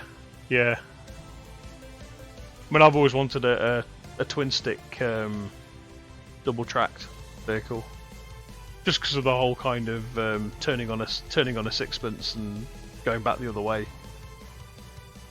Plus the whole kind of like full forward both handles. If you want to spin, just one forward, one back. Yeah, that's just, I've always liked that. Always fun. But over here, I don't think you can legally use those on the roads because of the actual what's it? Basically, it hasn't got a wheel. Well, that's best way, but there's no steering column, so to speak. But it's a bit awkward. I just love one of them. Yeah, the mad thing is you can go to like adventure parks or whatever and hire a mini version out and go running around the forests. It's like, okay, kind of thing they use in paintball. But they're not tracked, they're just sixth wheel.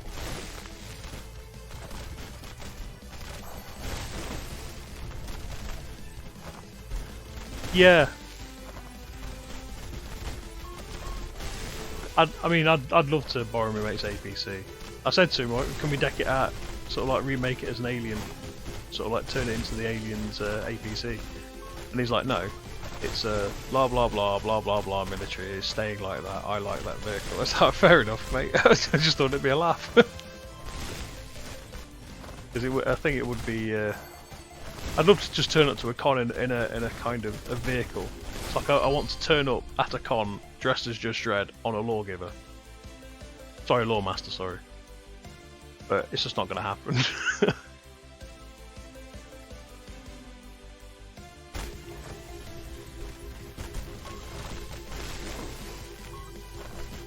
Saying that one day I might turn up at a con as Davros. As in Davros. I was playing as Bob Ross. But I still need to build build the vehicle for it.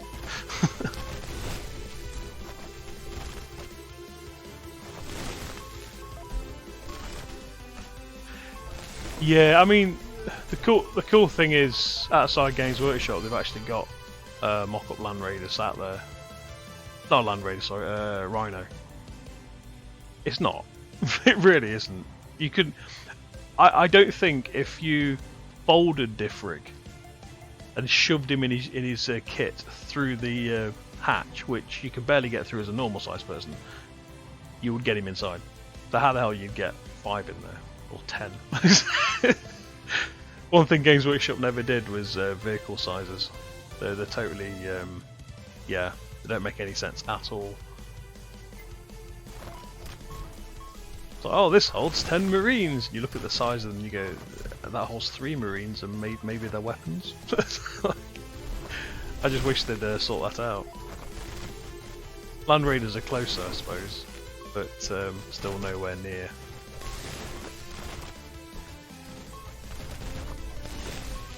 Yeah, it would be nice to have a Land Raider and have the whole have the front end fold down so you can get out. Just going shopping, drop the front end, walk out.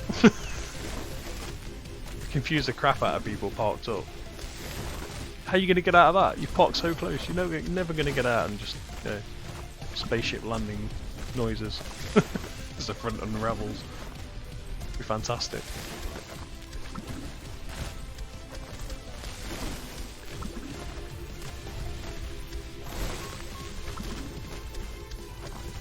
One day I will basically look at getting a trike sorted. I don't have a motorbike license, but it turns out that because of my age and everything else, legality-wise in the UK, I can actually ride any size trike, and I don't need a license.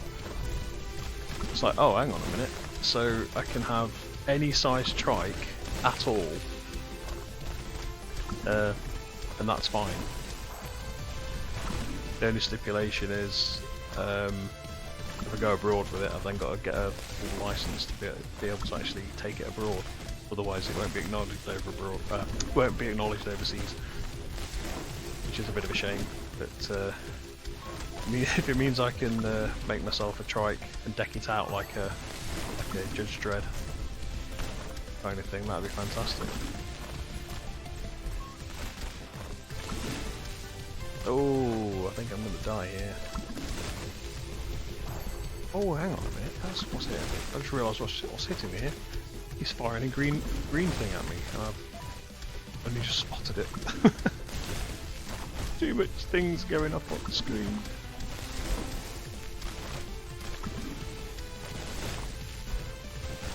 Aha! I'm too close to him. I can't dodge it. Ah! Keep running! Keep running! Keep running! Keep running! No! Oh, close.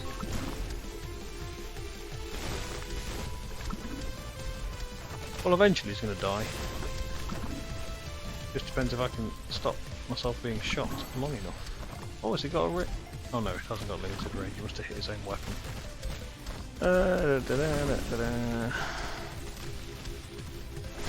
He'll eventually die from that beam. Nice. Oh. I'll just keep circling, grabbing little snippets of XP and pray.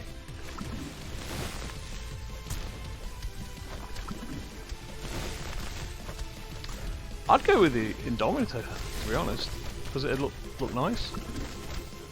When I've done for my Marine, I've kind of initially I built a Marine out of really crappy thin EVA, so I had a size scale to work with, and then went, well, this I can't use this because it's too floppy. So I just did it out of what effectively I think is LD30, so it's just dead floppy. But it gave me a structure, and then what I did is I just kind of by eye did the whole cataphracty kind of stepped plates for like the backs of the calf, the ass. Just kind of did it all based on Death Guard, but I've still not painted it all up and finished it.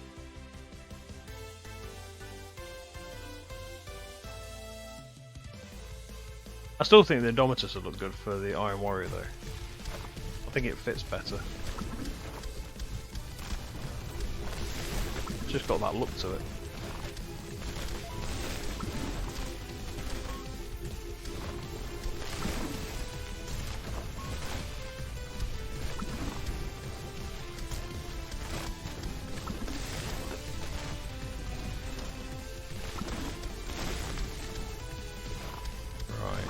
Concentrate on this for a few seconds so I don't mess this up after slowly getting hit points back. So screw it now and I'll just lose it. Oh, what hit me? Okay, something hit me there, I have no idea what it was.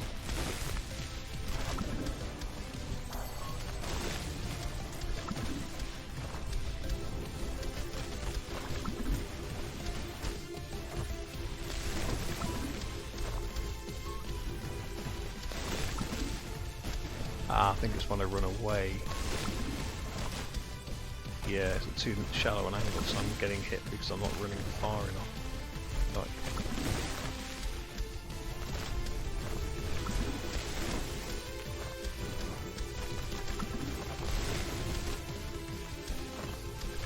Right.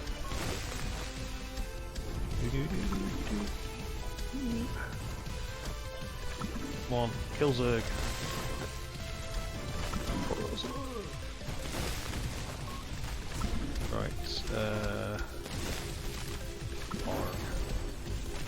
Let's just keep running. He'll come up here in a minute. If I keep moving on, I'll get spiked by that green thing. Right, next time that beam goes off, hopefully. Oh, okay, maybe the next time. Oh, okay, maybe I'll have to wait again. Oh, I get too close, it starts throwing those green things out. God damn it. Okay. Right, just die already.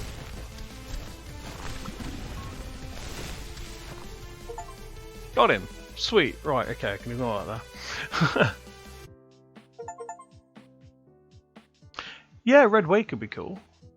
That'd be interesting. Yeah, good point. But I'm just doing a generic, I say generic, it's not generic at all. I'm doing my kind of take on a Death Guard. But I'm not going to go with the classic Bealton that everyone seems to be obsessed with. I'm not really a fan of that. I like the green, but I'm not a fan of splat. I don't want to be I don't want to be a 7-foot walking green thing unless I'm playing the Hulk. It just doesn't work. And to be fair, the larger the area is, the sadder that colour looks. Especially seeing as a lot of these bag for life things we've got over here, a lot of them use a very, very similar colour, and it'll just look like a giant walking tote bag. Like, nah, I'm good. I think I'm going to be going with sort of like pallid hand, sort of like ivory, bone white, and then just dirty it up with all the brass trimmings, brass, bronze, copper. Do that way, but Red Wake could be quite cool.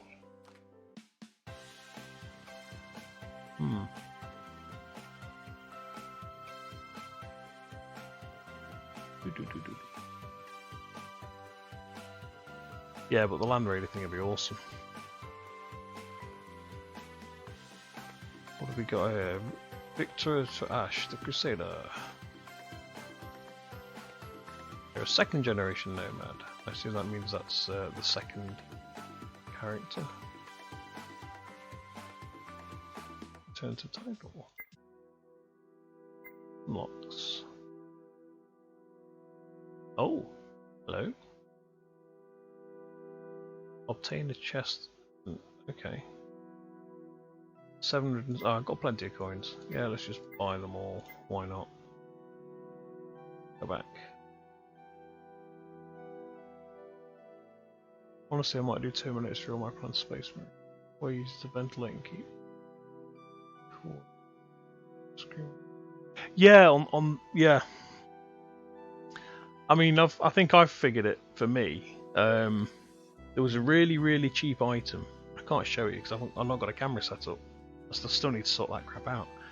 Because I want to do, like yourself, I wanted to get a VTuber set up. So I can actually do do a bit of capture and stuff, and actually have an avatar. And I've not got around to doing it, and I need to get a camera yet. So otherwise, I could just like pop it on screen. But I've actually got a neck cooler, and I looked at it and thought I'll pick one up because they were like 10 quid, something like that, really cheap.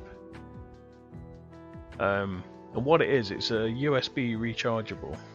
I think it's Type C. Neck fan. So you effectively, where you'd have like a roll-up collar on a bike or on a jacket, you get like the thick roll-ups. That's kind of where it sits, and it is literally sort of like a fan that blows air around. And I just looked at it and went, you know what? I could just tape that inside a helmet.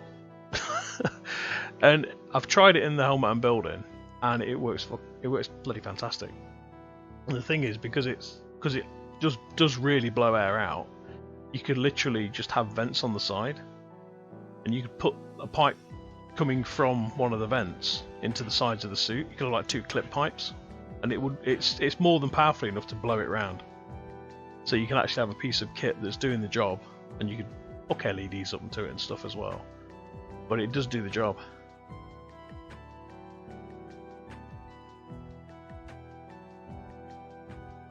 Yeah, I need to look at designing one from scratch, to be honest. I mean, I've got my little Karnefos foam thing I built, which was like a pink and blue thing with ugly eyes and stuff. I was just going to use as like a little kind of chibi thing for the game channel, but I need one for my actual Karnefos channel. But for that, I know what I want, but it's going to take me weeks to make it, and I'm like, considering the lack of interest I've currently got, I'm kind of loath to spend that much time doing it because no one will ever see it. So it's like, well, you know. But I would like to get into the VTube stuff. I mean, my partner, she did quite a few VTube avatars a year or so ago, and she got fairly good at doing them as well. But then she had problems integrating them with stuff because like VRoid doesn't like this, that, and the other, and half of the other packages don't like other packages, and it was like, oh god. But she got a couple of setups that look reasonably good, and yeah, that's as far as it got. I should really look into it myself properly instead of just sort of like, yeah. I mean, I picked up animes just for a laugh. I could start with that and just change the models in Blender, I guess. But I was looking at something a bit more kind of visceral looking. That isn't just a carbon copy of something else, or another anime girl like everyone else has, or a kind of neon style anime character. It's like, not really my thing, and it doesn't really go well with what I'm doing either. But no, yours looks alright, but if you want to change it, go for it, man.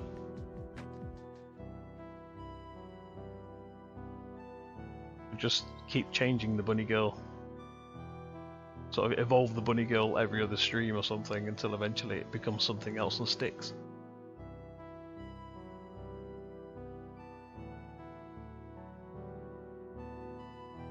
We'll just have bits falling off and eventually turn into a servitor. Clicking and poking everything.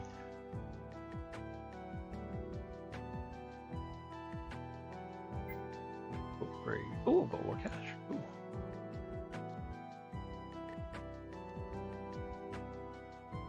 That sounds cool. That sounds pretty epic, dude. To be honest, that's the best way of doing it. Put your persona up as you want the persona to feel like. Probably your best way.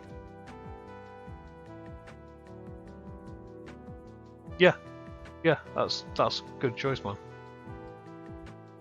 I mean, the kind of thing I'm looking at is kind of a big, very, very, very, very angular kind of a cross between a kaiju and a demon, and it's actually for one of the characters in the stuff I write. But the problem is I've got it in my head, but I can't transpose it to. I have real issues transposing it to paper. Don't normally have that problem, but this one I'm just having issues with. But I'll get there eventually. I might just go with like a Gengar style kind of floating face with a mist or something. Just use that to start with, and have it slowly take form as it goes along, as I alter it. Yeah. I mean, it was fine when I was making props for LARP. I mean, that was fine. Oh, I need a golem. Okay, we'll make a golem. Sweet. Right, let's go stomp people. But that was like 25 years ago. Now it's like, with brain fog and everything else, I got the image, and there's like a disconnect between my hands and my head. And then there's a disconnect again when I come to explain it to people half the time. And that's why I've started to get back into my writing again. I can, get stuff out there easier. So they're trying to explain. So I've got quite a few people like, I need an image for this character, because I've got my image. I want to know what you think it looks like. And I'm like, well, I'd like to show you, but my head's just, I can't put it on paper. And they look at me like, what? It's really hard to explain to people.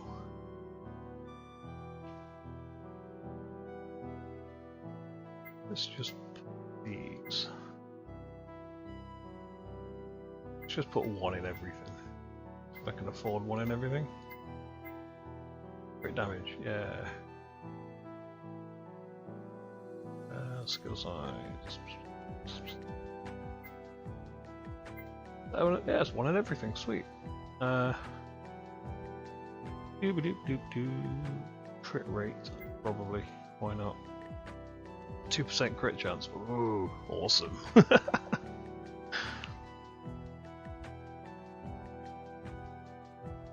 Yeah, I mean, I'd be interested to see what you come out with, dude. If you change your avatar,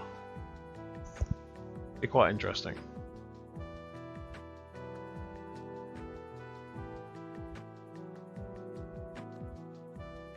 Ah, good point. That'd be a good thickness, actually. I mean, I suppose it depends if you want them to be safe as well, or if you want them to just be gritty. Because if you wanted them to be safe, you can just get some thick plastic that's rigid, or you can get some Kevlar plates. Get some relatively. I mean, I assume you guys get the same kind of stuff we get.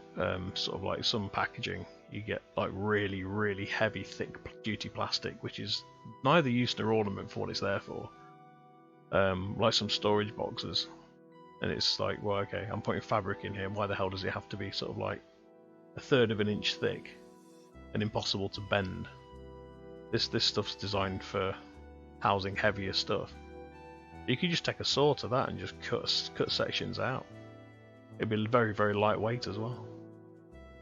And then obviously you can just key it up, base spray it, sand it down, then spray it, and then mod it over. Yeah, I mean, for me, I'm thinking. I mean, from the Space Marine point of view, if I'm stood on a stilt or something like that, I mean, I already weigh over 200k. So if I fall, I'm going to damage myself horrendously. But if it's the reason I got rid of the chain hand, both of the chain sections on the hockey gloves. If I fall, or even if I just put my hand out to steady myself, my weight, if I drop, I'll tear someone up because it's metal. If it was foam, or if it was fabric, or even if it was light plastic. I mean, light plastic's still going to hurt like hell. But if it's anything but metal, it's a lot safer from my point of view.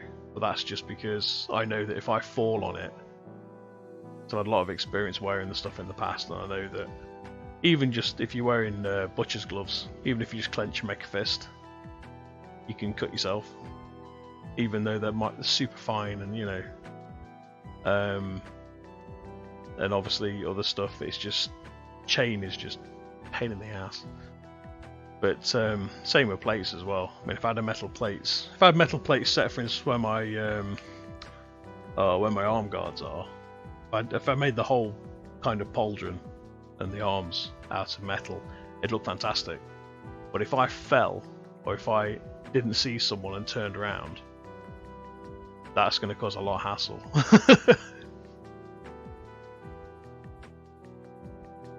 Oh, sweet, nice one. I mean, I was trying to go for the oversized fingers and the hands, because the one thing that I find comical is when people do like 7-foot Space Marines or 8-foot Space Marines, and they just have like a pair of scrambling gloves on. Looks alright, don't get me wrong, but they've gone from massive guy with massive muscles and huge forearms to cursive tiny hands. It's like teeny tiny fingers. Yeah, the ones differing, they're pretty cool. I was just trying to get the bulk to make them look more in keeping with the size of the actual character, I suppose. Because it's like, doesn't matter how thick normal gloves are, even if you're looking at sort of like heavy motorbike gloves with inlaid Kevlar panels, they're still nowhere near as big as a Marine's hand would be if you were 7.5 foot tall. It's like, they're just like 30% bigger than my fingers. That's not very big. Whereas obviously a full-size pair of hockey mitts sort of go down from sort of like almost your elbow right the way down to what, 2.5 inches beyond your hand, beyond your fingers. So it really gives the size impression. And then what I was doing is I've cut out the entire base of the glove underneath so that you put your hand in normally. So you put your hand through the gauntlet, so you've got your brain fog, you got your forearm plate, and you've got your ring underneath holding it all in place. And then each of the fingers have got their own elasticated strap, so you slide your gloved hand into the straps, and then you use it like you're using an oversized prosthetic. But if you want to drink something, or use your phone, or just sort of like write something down, you can literally just pull your fingers out and then just do it, and then put your fingers back in again. Or if, I don't know, something slips on your costume and you're like, damn, I'm like 6 foot above where you are right now, you can't reach this. I can, hang on, I'll just slip my finger out, there we go, job done, put it back together. Yeah, I can't, I wish I could show you actually. I've got to do a stream basically that shows the stuff I've done so far. Diffrix keeps poking me to do it now and again, because he's like, dude, just fucking do it. I'm like, okay, I'll do it, but I don't know when, because I need to get everything, for me I need to get everything lined up, get all photos done and everything, because I don't have a camera set up to do it. So I can't just hold something up and go, there you go, that's my crap gauntlet. It's not finished yet, but this is the idea, you know. Whereas everyone else is set up to stream. I just don't have a camera. My phone is not great. But yeah, the gauntlets as they are, they kind of, you've got like a massive over, if you know, I get our death guard look, the death guard sort of like from the elbow to basically the top of the wrist. It's that's basically how they look. I mean, I kind of based them on the I want to say biologist putrefier. I think that's the wrong name for it. It's the guy it's the guy with the big vat of poison spraying gunk on his back. So they wrap around sort of like yeah, they wrap all the way around the top, and underneath you've just got like your normal marine semicircle. Although because it's cataphracty, it's stepped. So that's another thing I was going to do. I've got, for the back, for the one I'm doing, it's going to be like a big poison sprayer, and in the back I was going to build like a hydration thing, so you just have tubes running down the back of the helmet basically, or round the side of the suit, around the neck, or even through the neck, because the neck's hollow. The piece that stands up to protect the neck on the marine costumes, they're all hollow. So I was just thinking of just feeding it through there and just having effectively a tube that comes up towards the helmet, and I can just sort of like nom nom nom nom.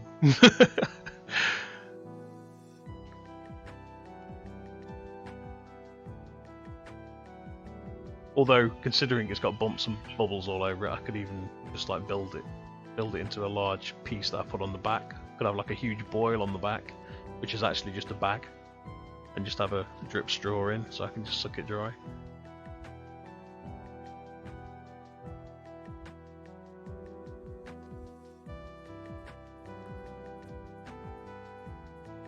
I'm trying to leave the backpack till last. Main reason being, I want to get the rest of the suit done first. Oh, and I still need to build the stilts, or the razors more than anything, because the issue I've always had is my knees. Past couple of years, my knees have gone chronic, and I have problems walking, let alone using stilts. So I'm going to go for big platforms instead. So I'm safer for me, but I'm also far less likely to go over and crush someone in the in the happenstance.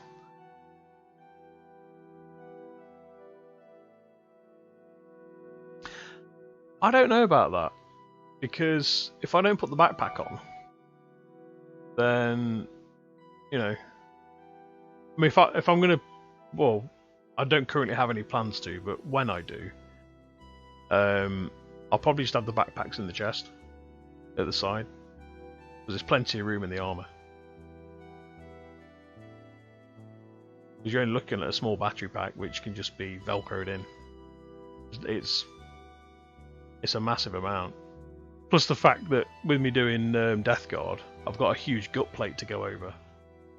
So from the kind of 2/3 way up the torso to sort of like groin level, there's a huge gut plate, and that's gonna have 6 inches roughly, 5 to 6 inches void in the middle where it bulges out. So I'm gonna have probably enough to probably put, I don't know, 2, maybe 3 2-litre bottles worth of random crap, so I can just stick them there. Because that also means I can pull my hand out and slip it into it to turn stuff on and off as needed as well, unless I get it all done around the fingers. But there's just lots of stuff that needs building. But my main problem at the minute is I've not made the gut plate, because I need to get the stilts, the razors done, so I can stand on them and measure exactly how far I need it to be. So I need to build the foot pieces up so I'm comfortable, and then as near to where I want it as I can, as long as I'm comfortable doing it, and at that point measure the gut plate and make it. Oh yeah. Oh no. The problem is my knees are shot. One's slightly out of alignment. It's really hard to explain it, but it's not just a case of the support, it's literally the joint itself is the problem. So I can't have anything that restricts my movement, because I need to flex and stretch my knee to be able to crack it so I can walk. It's really hard to explain. My brother's got a brace, and it just doesn't work. It restricts me that much, it causes that much pain to my knee that I can't wear them. And the problem is, if it's just for show, for visuals, it's not really doing anything. And obviously for a marine that's not going to help anyway. It's a good idea though. It is a good idea. But as far as the... well, which bit is it you think's expensive?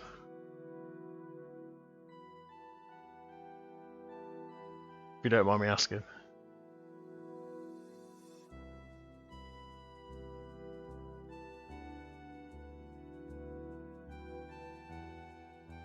Apologies to anyone watching the stream. Yeah, I know I was playing Nomad Survival, but it's nice to nice to actually talk to Six, because I don't talk to him very often. Both of my knees are knackered, mate. There's not a lot I can do about it at the minute. It's just a case of keep moving and yeah, let things sort of like take their course. It's not like I need knee replacements, and I wouldn't have them if I was offered them anyway, because everyone I know has had knee replacements are like, do not do it under any circumstance. Until the point where you can't bear it anymore, don't do it. but I'm also not old enough to be eligible for knee replacement anyway, so that doesn't help.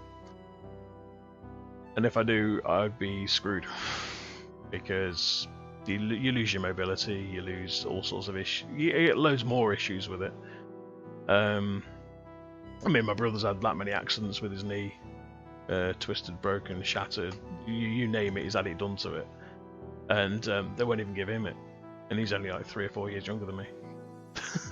It's like, holy crap. But he's like, no, don't do it, just give me the steroid injection, I'll just grin and bear it. That's all he's been doing. And I'm like, well, I've got both knees. So, but if I could walk normally, the suit would have been done like 2 years ago. It would have literally been done. Because I don't mind using stilts. I used to love using stilts, but I can't use them now because of my size. So it's like everyone's like, I just get a pair of plaster stilts. I was like, I can't. I'd need 2 pairs. And then the weight of lifting that up, combined with the wood base for the boot and everything else for the marine's foot, and then all the additional weight from the foam and embellishments and whatever else you put on there, it's such a strain on your knee. You ain't going to be doing it for long if you're lifting twice as much weight up, thanks to having to have 2 stilts just to cope with the safety factor of it being strong enough. So I've found another way around it, involving a very, very, very, very, very high compact foam. And to be honest, it works really well and weighs next to nothing. So I'm going to go with that option. So, that's unfortunate, mate. Is it the kind of sort of like 4 to 5 mil solid steel, sort of like super? Is it the kind of stuff they use for emergency signs on the motorway and stuff like that?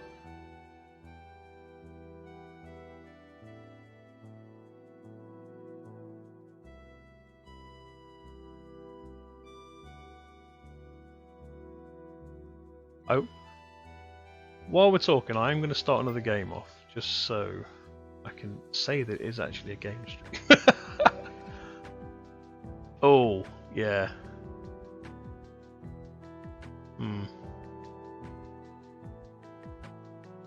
It's quite funny because over here, if you pick up a road sign, I say pick up a road sign, I say acquire a road sign. They're just solid steel. They weigh a ton. They're heavy as hell, but they're great for making coffee tables. They don't bend. They're fantastic. Well, they do bend when you hit them with cars, but aside from that, yeah, pretty cool. It says Ratford Archer. No, go back. Imperial Obliteration. Ooh.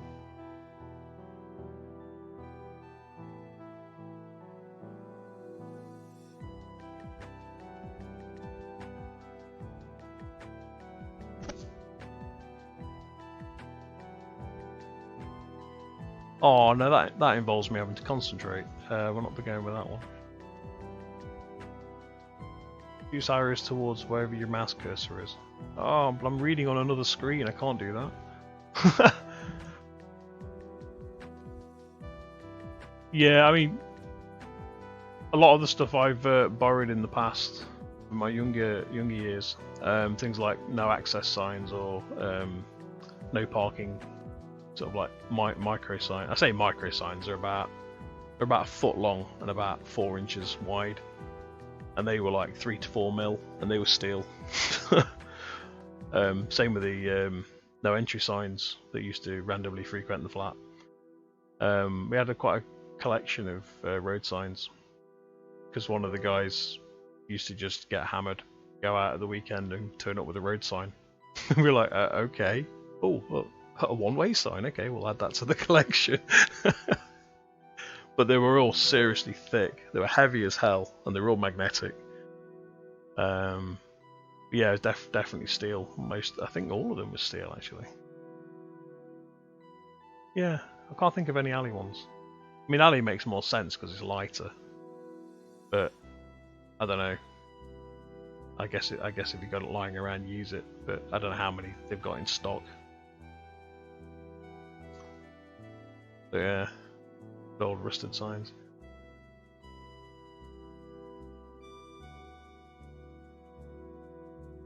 We're not playing Rat Folk, so I can't concentrate, I'm reading. All damage you inflict is doubled and applied as damage over time. That sounds... Hang on, what the hell did I click? Oh, cultist. It's random, causing them to explode and die instantly.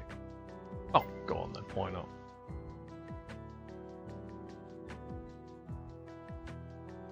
What was that one? When leveling up, you only have one skill choice. Plus 3 weapon skills. Hang on. Right.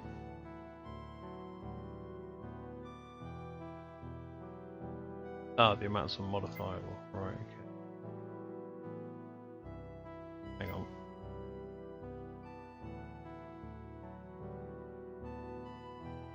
Explode and die instantly. Oh, okay. So then we will keep you, and we will go with Poxbringer, because you don't do damage over time, you just do damage. Right. Yeah. Really, really tough. I mean, we did manage to get some into college at one point, and put them through the rollers, and they had a bit of an issue with them. Because they were just, I think they were like half a mil too thick. They went through, but it was just, yeah, the machine did not like them. All we wanted to do was curve them. But yeah.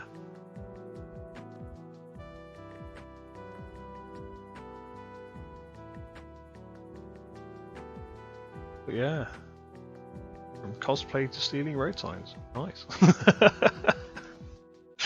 Oh, sweet. But no, as far as the costuming goes, I've got to get a camera sorted, so I can actually. It's easier to explain to someone if you just show them. I mean, a lot of people have asked me about stuff. I mean, thankfully, I helped someone out with joints last year. I think it was last year, it might have been the year before. They wanted to make sort of like movable joints for knees and stuff, or for elbows. So when they move, it kind of moved with them, but kept them in line. And it was like little things like, oh, just use Coke heads. Just get screw top bottles.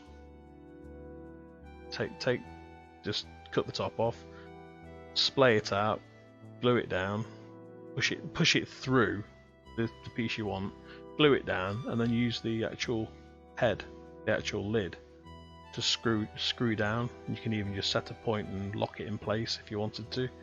So you could have like a rivet, effectively from the top. Just foam clay over it and make it what you like. But you can have that as a joint, and then that will stay as long as the plastic bottle survives, which, let's face it, is going to be forever. Because the strongest part of a plastic bottle is the lid, or the neck. Pretty cool.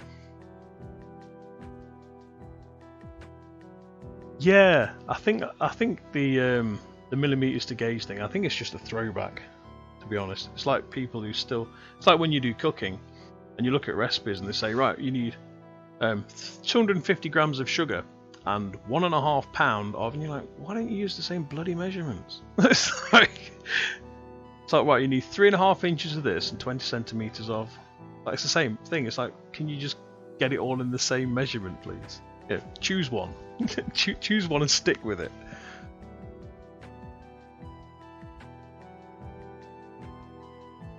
I mean, Google Maps makes me laugh. It was like, oh, 3.2 miles to your destination, and then it's like, in 100 yards, and then it would be like, in 20 meters, and you're like, can you make your mind up what measurement you're going to use? Because this is confusing the crap out of me. Not me, but other people reading the like, okay, it says do this. I'm like, but you went from feet to yards, now you're going from yards to meters. What? Pick one. But yeah, the millimeter and gauge thing's confusing as hell. Oh, cool. Cool.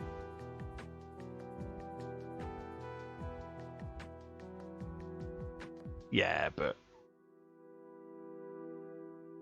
if you're working on something though, it's, you know, keeps your mind busy, doesn't it?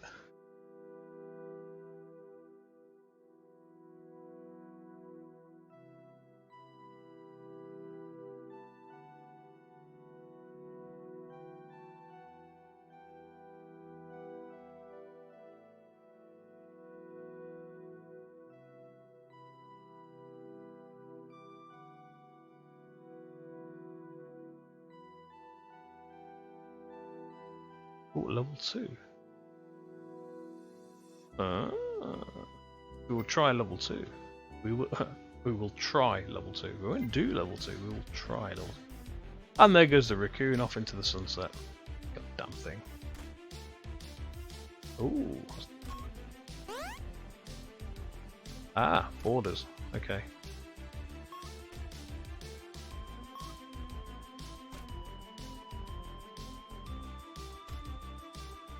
The hell? The regenning. That's not on. Oh no, that's the damage over time. Haha, awesome.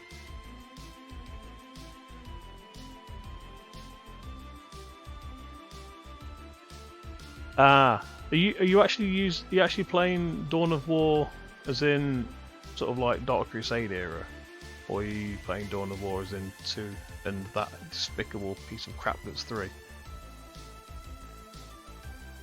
It's the worst thing they ever did to bloody that franchise was 3.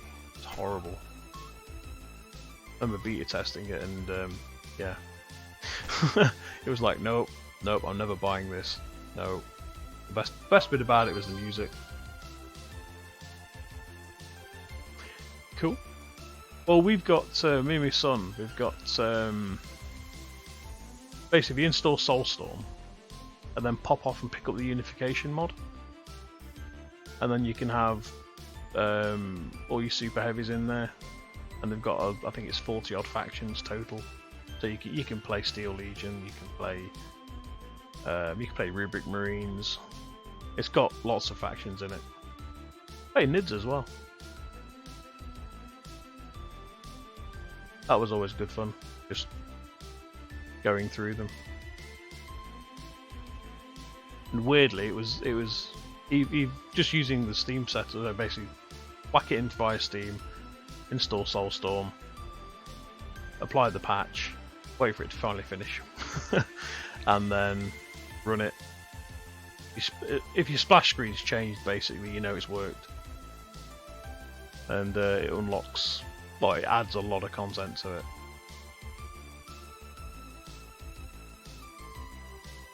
Plus it makes the game a lot more interesting, because after you play Dawn of War since it was released, yeah. One's fantastic, the original one. I mean, Soulstorm was a bit meh, to be honest. Didn't like it too much. But Dark Crusade, fantastic. It just went a bit weird once they introduced Dark Eldar, because they tried to put flying units in and made them really bad. They were just like, well, that's not good. But it was nice to have the options there. But yeah, 2, they just tried to make it more of a case of you need to capture control points. It wasn't a case of capture them for your resources, that and the other. It was more of a case of like playing the tabletop, because at the time they kind of pushed it to get victory points by capturing and holding objectives. And it seemed, at least to me, that because they'd pushed that more in the tabletop, that when number 2 got released, it just had that feeling that you had to just rush to capture it and hold it, and then rush to the next one. But the other thing was, the units were useless, because you only ever used your champion units. That was it, because they were useless. You just died instantly. It's like, oh well, I'll just. It's kind of like, it kind of felt like Hero Hammer. Sort of like if 4th edition Fantasy Battle was done as a 40k game, and you just play a hero and walk the entire game. That's basically what it felt like. I mean, my son's the same thing. He's played it. I didn't say anything to him, just let him play it through, and he was like, nothing's any use. You just play your guy and ignore everything else. Like, yeah, basically. It's like, yeah. Well, you don't even need the support. That's the stupid thing. We've done the game just using the Force Commander. Just literally just ignore everything else. But yeah, just tank him out and let him run. I mean, the engineer's entertaining. Just keep popping down tarantula turrets for giggles. But it was a bit, I don't know. I think what it was, I thought it was going to be better than it was, and it wasn't.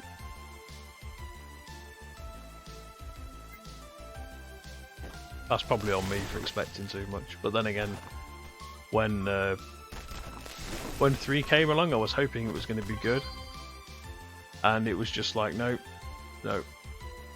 Looks pretty, no. The super heavies, yeah, they're okay. I mean, Stomper's fantastic, but the best thing about it was every time you pulled in Orc super heavies or Orc leaders into the battle, you just got heavy guitar riffs, and that was the best thing about the game, was the music. So all I did was take the music, put it to one side and delete the game. It was like, well, I'm glad I never bought it. I played it on release as well, and it was like, nope, I'm still not going to buy this.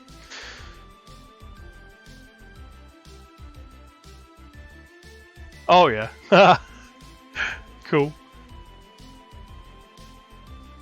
I mean, don't get me wrong, 2 was fun, but it was just sort of like, yeah.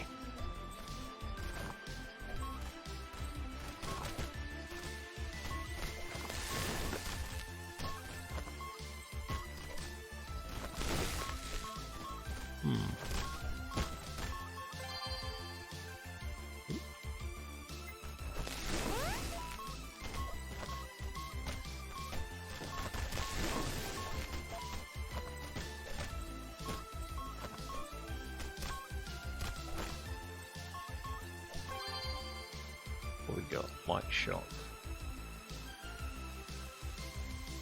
Yeah, let's get that.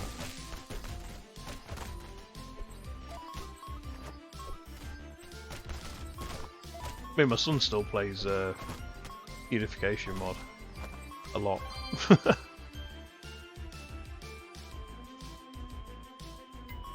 He loves it. Can't get enough. It's like it's the only Warhammer game that's an RTS that he'll touch.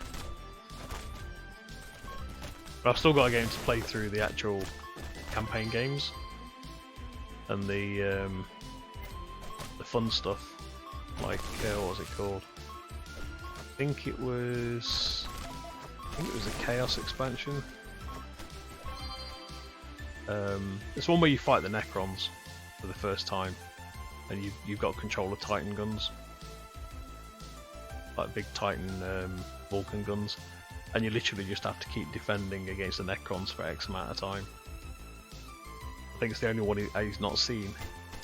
I keep telling him about it, but he's not bothered to install that one and play with it yet. I remember when that came out, and everyone was like, "Oh, this is the best thing ever," because everyone was going mad on Command and Conquer back then. And Tiberium, was it Tiberium? I want to say Tiberium Skies, but it wasn't that, was it? But yeah, it was Tiberian Suns. That was it. I just hate playing against me. Fortify as much as possible and just get Terminators. Yeah. To be fair, playing Marines, I just used to go with the Dreadnought tactic. And just basically walk in with 2 or 3, and they'd all concentrate, and then just drop 3 behind them. Straight into the middle of the base. And they'd be like 3 or 4 hits, buildings gone. 3 or 4 hits, buildings gone. And just leave them on auto. Just let them wander around. It was just like, yeah. And by the time they'd killed 1 or 2, you already had 3 ready to just drop in again, and that was it. At that point, it was just like, well, you're not going to take them out, especially if you were playing Imperial Guard, because they just died so quickly. It was like, yeah, you may as well just be made of paper.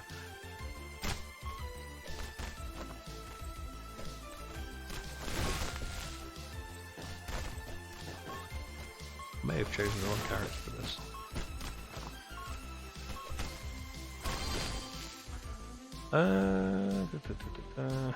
+5 regen. Oh, regen, you say? I think I need energy wave. I need something.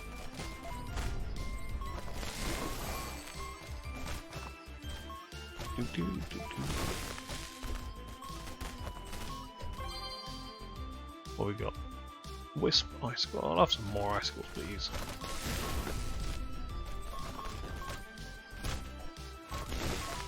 With that XP, thank you. Give me that XP and I'll get that XP. I have a feeling I'm supposed to be running somewhere on this map, because It's actually got defined areas to move to.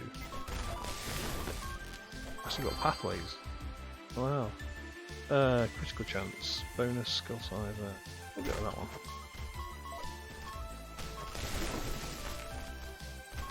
Uh oh, that wasn't a good choice. Ah. Oh, no. Get off my face. It's better. Right, what we got? Oh, we'll try that. Go on. Away with thee. Thank you. I can just run and get some.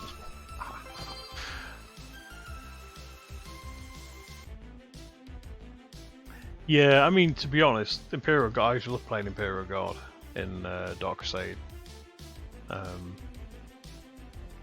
But, I don't know, I mean, yeah. I do like Imperial Guard. But they really were just paper. Like, Ogryns were the only good thing in the army, really. Other than the, what do you call it? I want to say Carskin. The elite versions of the guard. They were really good, but you couldn't have many of them. So they were literally target them first. Yeah, they're dead now. Everything just falls apart. But the best thing about them was the commissars. Has to be said. And all the little comments the commissars used to come out with.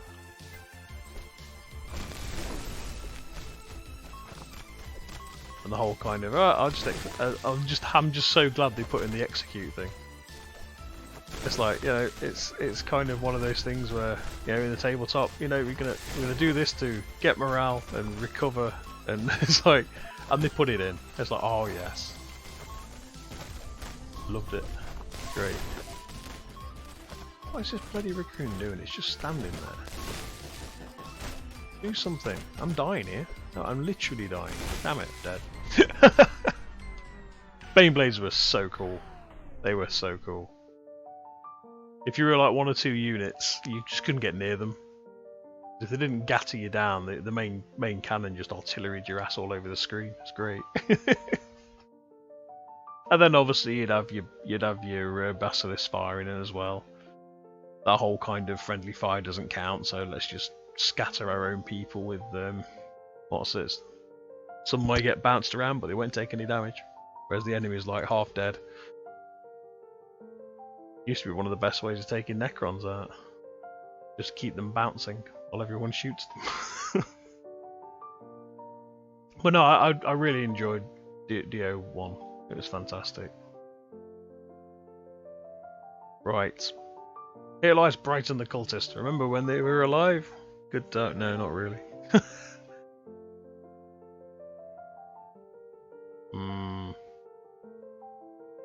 But no, it was a good game when it came out. It was fantastic. I remember playing it through the 90s and beyond.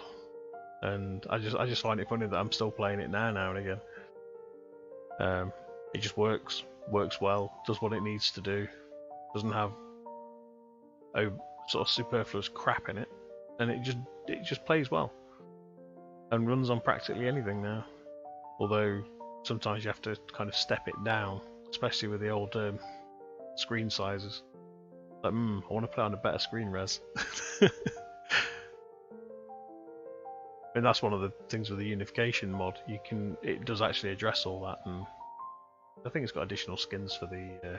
I think each individual faction has its own skin, like it did in the original game, but because they've added so many more skins in, so many more factions, they've added so many more skins. So it's quite cool. If you've not tried it before, I definitely recommend it. If not, just to check out all the heavies. Oh, is it just a hardware issue, or is it just that it's a pain in the butt setup? So I honestly can't remember what mine was set up at. I know the last time I tried to load it, it didn't load properly, but that's probably due to the fact I may have changed one of the files. I think it defaulted something stupid like, what was it, 1080. Was a weird, no, it wasn't 1080 actually. It was a weird resolution where everything came out like it was on an old square screen, because back when it came out, everyone was playing on square screens. Not many people had white screens. Oh, yeah. But once it's working, it's nice. Pretty cool. Oh, nice little bit of keyboard noise.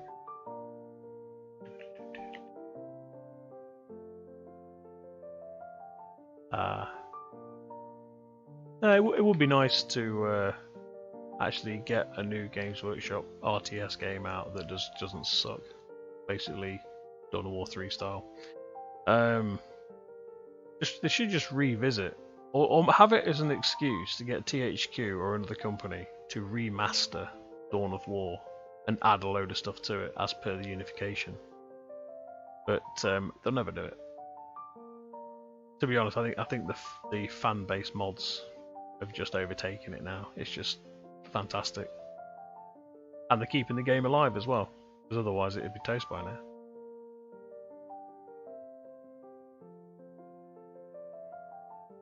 But you need dedicated frothers.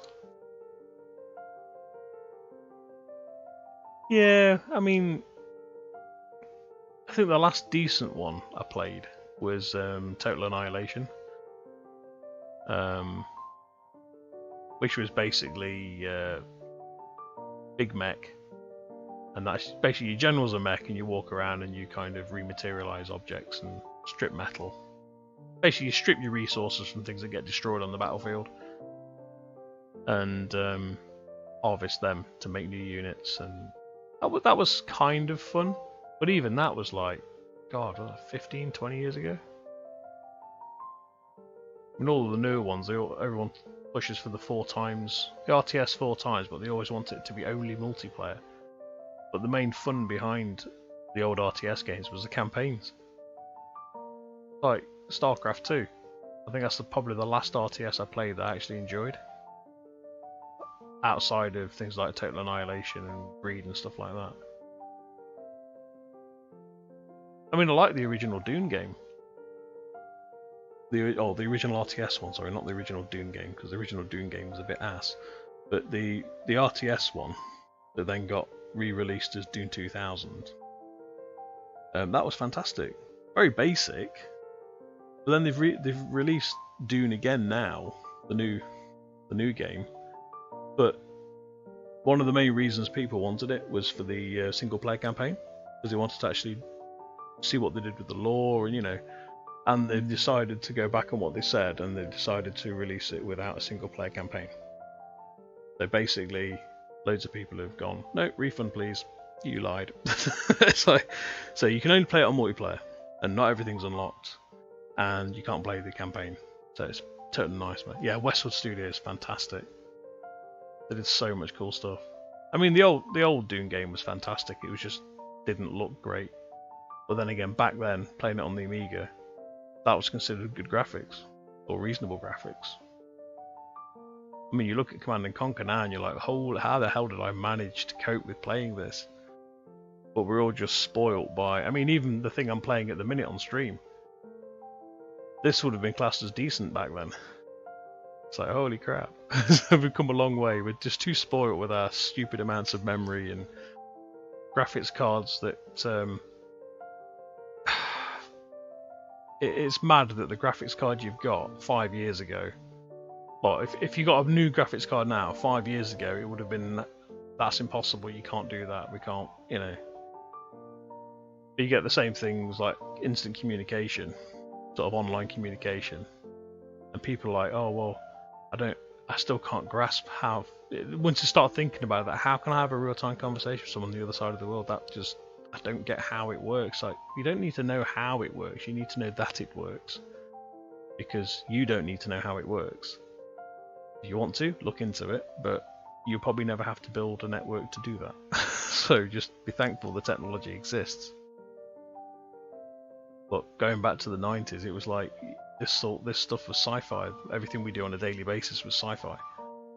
It's fantastic. And people are like, oh, it's not working. It's like, just be freaking glad it's an option.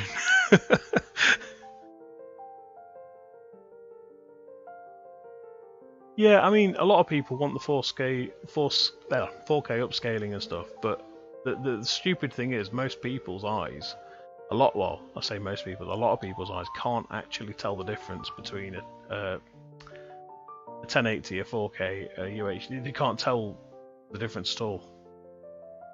At the end of the day, pretty much it's it really is screen snobs that do it, because they know what they want, they know what they like, they know what they want to see, and they enjoy it, and they want it to look like this. But the average person playing a game casually, 90% of the time won't have a bloody clue, because they just plug the game and they play it and they go, "Oh, it looks fantastic." And then, obviously everyone's machine's different, everyone sets up differently, and it's just never going to be the same experience. Well, yeah, there is that. I mean, I just play on a 50-inch TV. Does me fine. I can run around playing Dying Light 2, no lag, not an issue. Or Dying Light, to be fair, because Dying Light 2 was a crock of crap, but hey. There's a lot of there's very few games I can't play on the 50-inch and not get. It just looks fine, and just standard HDMI, nothing special.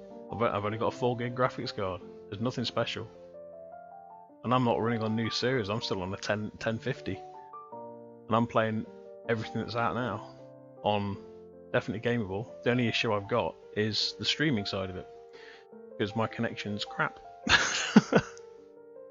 What? You got a 1 second timeout. 1 second. Oh no. Oh, so harsh. But no, yeah. But no, yeah. I just went, well, because of where we are, we've not really got the room to have a computer room, or half a room dedicated to just sort of like a couple of desks, monitors set up, and a monitor or two on the wall sort of thing. So it was a case of, right, we'll put a 50-inch there. Basically, we've got a TV in the middle of the wall, and then we've got my TV off to the left of it. so I game on one, and we can watch stuff on the other. And then if needs be, like now when I'm streaming, I've got the game on the left-hand one, and the right-hand one is basically Streamlabs and everything else. Because if I was sitting like 2 feet away from a screen, then obviously 50-inch would be overkill, and you won't be able to see what the hell you're doing because you're too close. It's not really within your field of view. But when it's like 6 feet away, it's perfect. It's like having a 22-inch in front of you. The only thing is the resolution is ridiculous, so you can put a lot more stuff on the screen and still read it. Sort of 4,000 plus, it's like, yep, that's nice. Keep slapping it on there, I can read that, not a problem. The only reason I don't read stream half the time is because I'm looking at the left screen, and the right screen, if I don't glance across, I don't see the chat. So I'm happy I spotted you earlier. Because if I hadn't glanced across then, it'd have probably been half an hour before I'd have even spotted it. I think you said something about that a while ago, about getting a standing desk. I was considering it, but my knees, I can't do it because of my knees. I mean, it gets you moving around a bit more, exercising, and a bit more freedom of movement. And if you're doing a VTube or something, and you've got pickup, then obviously you've got your capture as well. You're more mobile, you're more animated. And obviously, for voice-wise, if you're standing, your voice tends to be better. Oh, okay, 1 second. The hell is going off here? Oh,